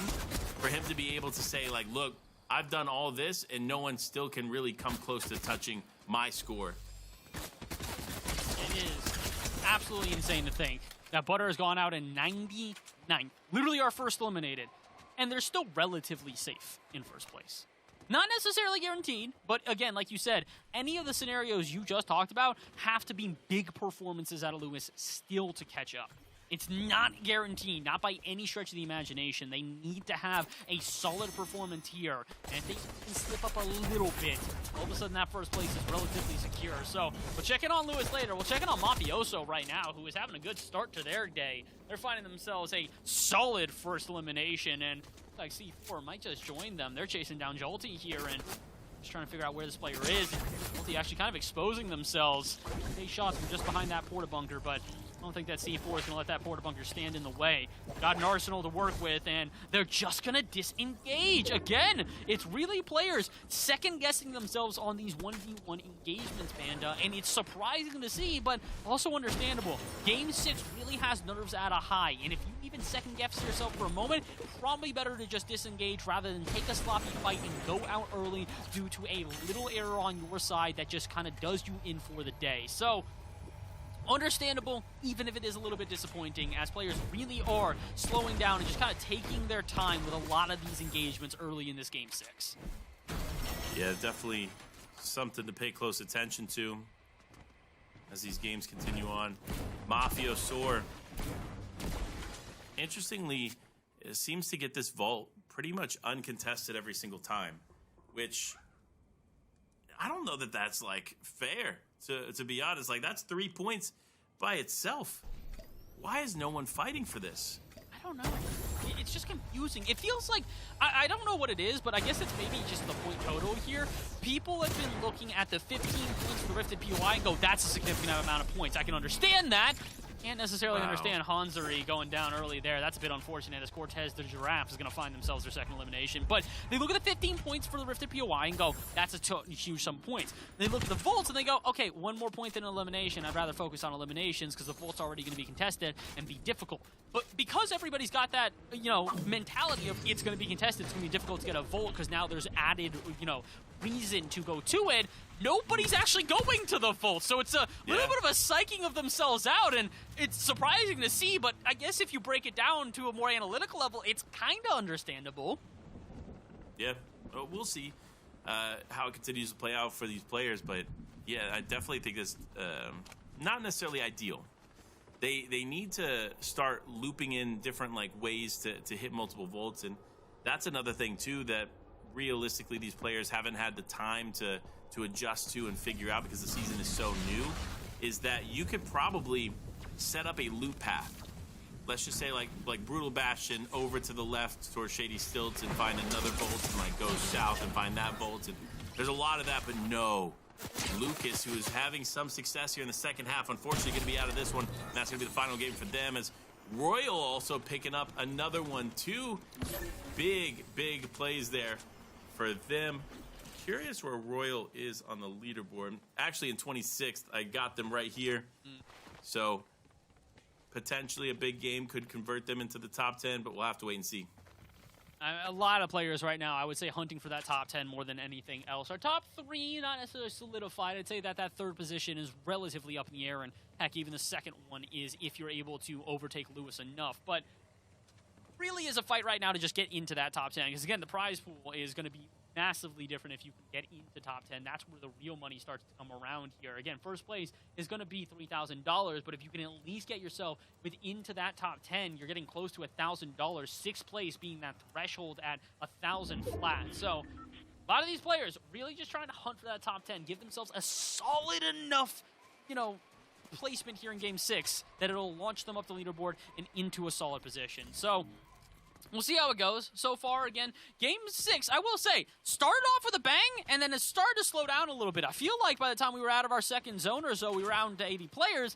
Now, all of a sudden, we're finding ourselves at 75. Very little movement here in this third zone, and it's for a good reason. Those aggro players have shown themselves early. They're getting aggressive, getting in the faces of their opponents, and then all the passive players have now found a way to bunker down and avoid those fights. So, again, contrast is stark here. Certain players just leaving it all out on the table here and just diving into other players, keying them without a second thought. And then some players just, again, taking that better safe than sorry strategy that has been so effective for so many individuals here today. Yeah, they need to continue to figure out what works effectively for them, and there's a lot of teams facing this and dealing with this Red Bull fridge. One of them has had a decent day, nothing too crazy, but of course being able to pick up that elimination will definitely help them. 47 points here, no easy task in itself, but realistically we know first place 100 plus points, second place shortly behind that, and of course third not too far behind them. So it really comes down to the last game, the mega game opening here. Birch, one of the contenders in my opinion to at least take a top 5, top 4 finish, depending on how this game goes and, of course, how the top 5 flushes out. However, with some of the top 5 already dropping pretty early, what happens? Interested to see what happens with the Rifted POI here as well, to see if anybody ends up actually taking that, and if they do take that, if it's a significant enough player that it's going to make an impact on the overall leaderboard. Ryzon, another player that has absolutely been impacted on the leaderboard here today. They've had a couple of good games here or there, but I don't know if they've necessarily done enough to really put themselves all the way into contention for that top 10. As it stands right now, they come into this game sitting in, I believe, 33rd place overall. But this has been the same place over and over, and look who's on top of it. Lewis, the first one to the Rifted POI. This is what you were talking about, Panda. This is crucial if they want a chance at winning this thing. You're absolutely right here. All they have to do is take the win of the POI here in the sky. We'll see if it actually works out for them, but multiple players challenging them for this. Again, remember, everybody realizes the value of this in the final moment. Scary Woo, another player that has continually fought for this spot, and it doesn't seem to be slowing down yet, as now Automatic is going to challenge them for it. If Scary Woo steps out of it, Automatic can actually stop it, and Automatic now, wait, it's still going up. Is this actually going to happen? Wait, there's no way. Automatic may be able to reset it here. Wait, I'm so confused. Does Automatic have it? Scary Woo seems too far away.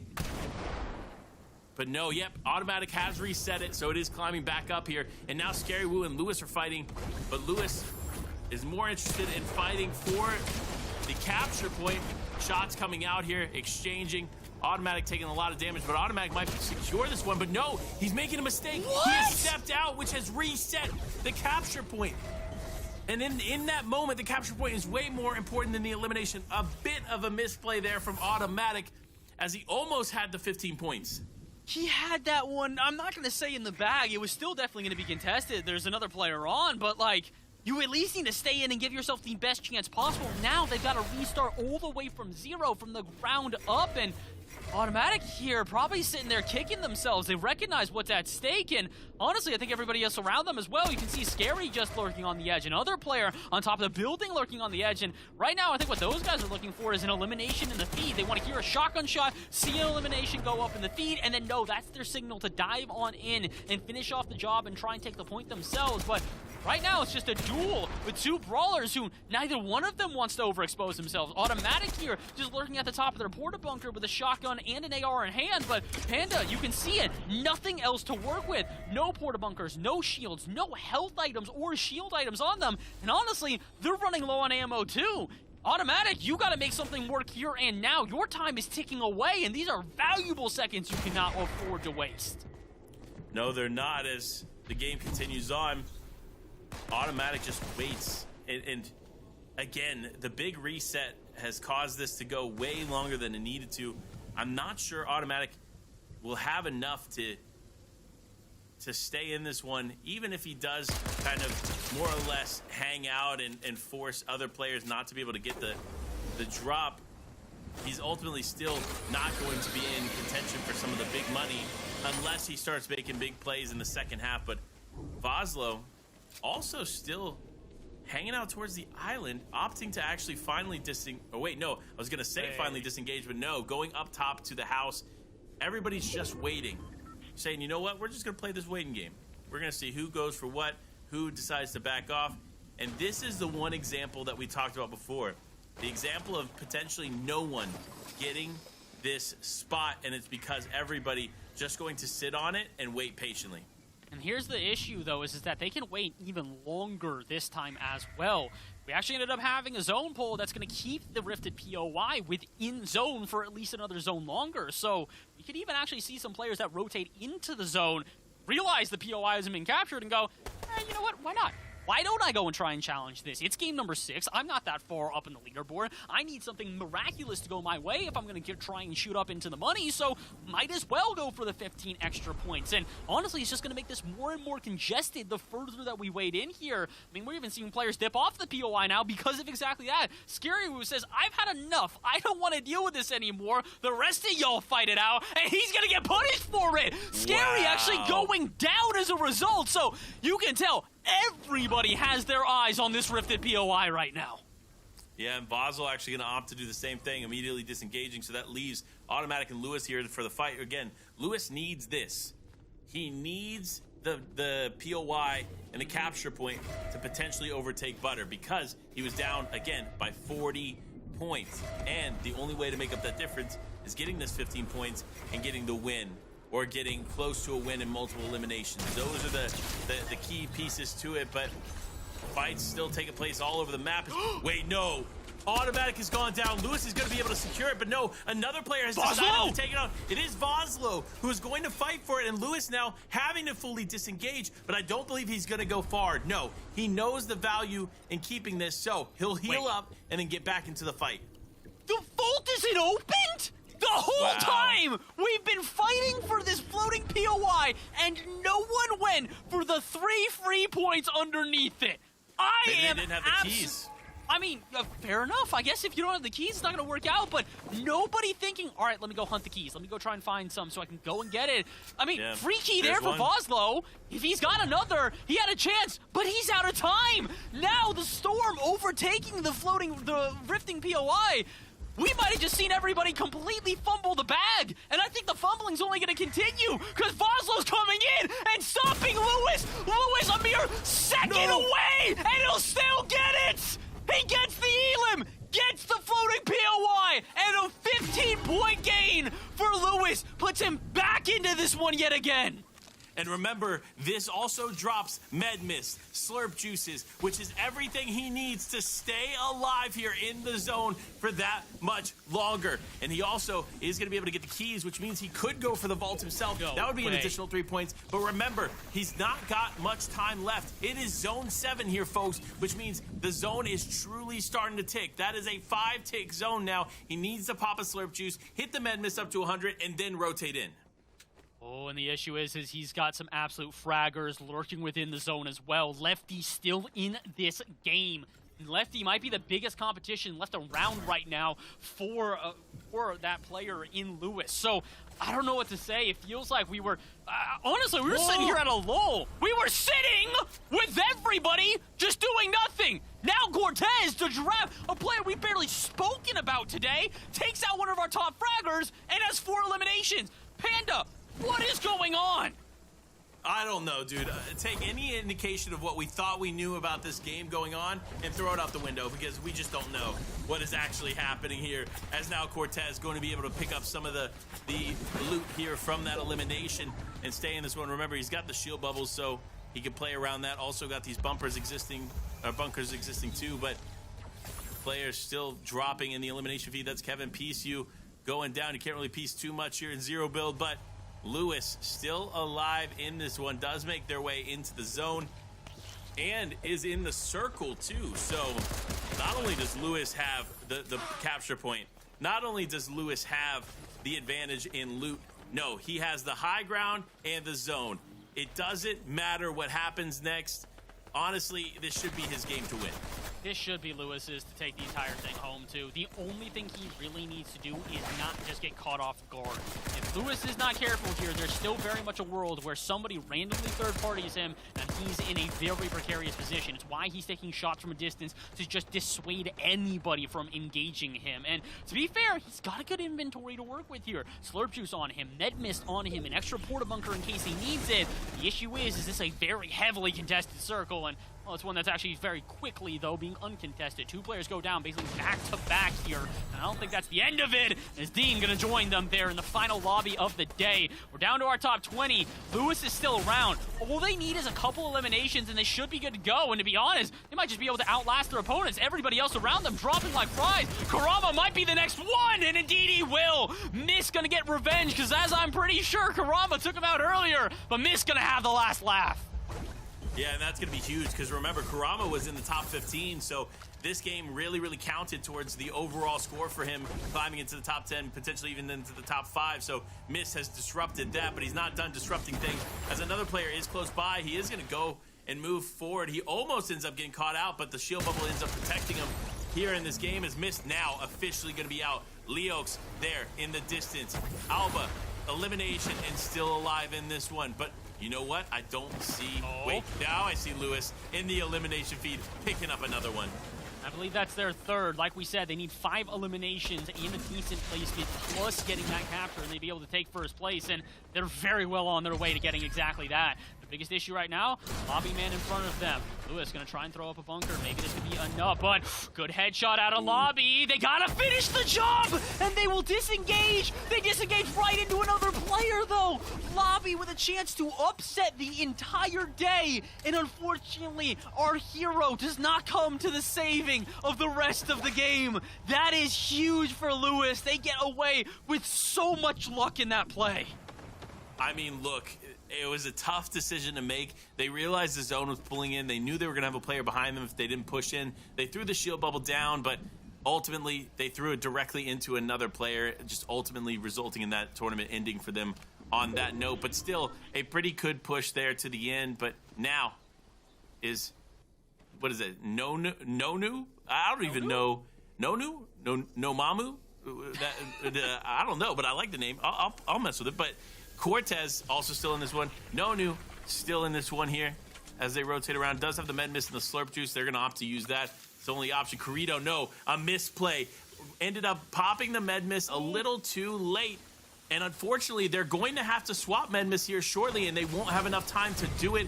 So they need to get into zone before it becomes a problem, but the water's going to stop the Med Mist as soon as they hit it. And unfortunately, they're all going down, dropping like flies with these players. But Lewis is still up. Lewis may have done enough here to get it. He made it into the top 3. That is going to be very, very close to finish off. I actually don't know if that was enough points to get ahead of Butter. We'll have to wait and see. But Nonu is able to do something here with the Med Mist in the zone. Can he hold on as he's 1v1 against Slam? Slam, though, has every advantage. He has the zone, he has the bunkers, and now he has the final elimination as Slam PK walks away with it in the final moments. That is a beautiful way to end that one as well. Slam knows they've got the advantage. All they have to do is wait for them to peek their head up, and as long as they can hit their shots, they got that one in the bag, and indeed, they hit their shots like a laser, sending their opponent packing for the final time tonight. And Panda, that was our final game here for EU. We are 6 for 6. And honestly, with the way Lewis ended that one, I'm not really sure who took first place. Yeah, I'm not sure either. It's going to be close down to the final moment. I want to say he's actually 2 points off but I could be wrong. We'll have to wait and see how it plays out. But so much action in not only this game, but in the day. Congratulations to all the players making it to the finals, number one. Number two, thank you for making our job so easy and so enjoyable, because you guys really showed up in spectacular fashion. Everybody leaving it all out there on the pitch, or should I say the map, or should I say the island. We kept seeing Rifted POI, that floating island, continuing to be a point of hyper congestion, and as a result, we do not get a single repeat Victory Royale winner. 6 games, 6 different winners. JCE, Noms Fishy, Butter, Birch, Evo, and Slam. A unique winner for every game today, and that's why we say at the end of this one, I don't know who's coming out on top. I don't know either. It truly has been spectacular to watch. Multiple different winners, multiple different Rift POI takers, and of course, this is the standings, guys. This is the overall standings. We're going to start from the bottom, work our way up to the top. Of course, Automatic had some impact there in those games. Thomas Classic, of course, we saw there in and out. Old Jin as well. It's Jake, too. Unfortunate to see them in the bottom half, but remember, again, everybody at least is taking home at least $100, so definitely still a good day for them, but here we go, Bass. We're getting ready. 40. Here's 20th to 40th. So congratulations if you made it to this point. Snow up there just outside of the top 20. Unfortunate for him. Leox as well in 27. Big names. But Bass, are you ready? I'm ready. The top 20. And your champion for the PlayStation Cup is Lewis FNBR. He ends up clutching it up just 2 points ahead. Wow. That is so unfortunate for Butter. If he didn't go down there in the final, in the first few moments of that game, he could have easily won it all, but no. Wow. What literally just end to a spectacular event. 1 or 2 eliminations. 1 or 2 eliminations different. 1 extra placement, winning that extra engagement. 1 little thing goes different for Butter throughout that day, and they have the easiest bag secure of all time. Unfortunately, a fumbling of it in Game 6 cannot be overlooked. No. And honestly, at the same time, though, credit where it's due. Lewis, clutch undeniable. You got more ice than an entire snow cone factory, my guy. I cannot believe it. What a way to clutch it up at the end. I mean, look, it is a spectacular day. Of course, we talked about a spectacular game, spectacular players, but none of this would be possible without PlayStation allowing us to put these PlayStation Cups on. So again, shout out PlayStation Cup. If you want to get involved in the future ones, you got to check it out. Compete.playstation.com. It's the place to be. All the information is located there. All the viewing experiences, of course, playing in these as well, and multiple titles that you can play in. All that info located right there, but also in the community Discord. Get involved in the conversation with everybody locally here. Again, join the PlayStation Tournaments community Discord. You'll find regular updates on esports events, articles, videos, and meet with others to improve your game. Scan the QR code on the screen right now or use the link right there. This is your chance to get involved with PlayStation Cups. I mean, look, you'll find us in there, of course. And now we have to talk about, we talked a lot about Fortnite, right? We've talked about how you can get involved in these PlayStation Cups, but we got to talk about some of the other cups that are coming up. Because again, remember, it's not just Fortnite. There are several different tournaments coming up here in the future. And of course, you see Fortnite PlayStation Cup going on today. You have some Dragon Ball Z fights. You got other fight nights going on. And of course, all of this is the road to EVO. You see those in the Mortal Kombat FGC Arcade dates. This is, if you don't know, EVO, massive fighting game event. You're definitely not going to want to miss those nights. And of course, to finish it off, Brawlhalla there. Super fun. You love to see it, but that's going to be it for today's PlayStation Cups. Final thoughts, Bass, before we go and before we completely sign off. Well, here's the thing. Final thoughts is that congratulations to Lewis. Well done to Butter. Well done to all of our first competitors. But it's actually not our final sign-off. It's our sign-off here for EU. But don't go away. We'll be back in just a little while, about an hour or two's time, and we're going to get ready for our very next event. We've got North American PlayStation Cup, and it's actually going to be builds this time, not 0 builds. So whole different ball game for all of these players to compete in. So do not miss it. If you are following Thank you. We appreciate that. If you are not, we've got multiple different places you can check it out. Whether it's the PlayStation Esports channel on YouTube, the PlayStation channel on YouTube, or even the PlayStation channel on Twitch. We've got plenty of ways to view, so you've got no excuse but to stick around and watch it, because we got a lot more action to come here, Panda. Oh, of course, and that's going to be it for us today. Thank you guys so much for tuning in. And again, of course, remember, we have NA Standard BR coming right around the corner, so you don't want to miss that. And we'll see you all next time very, very soon.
PlayStation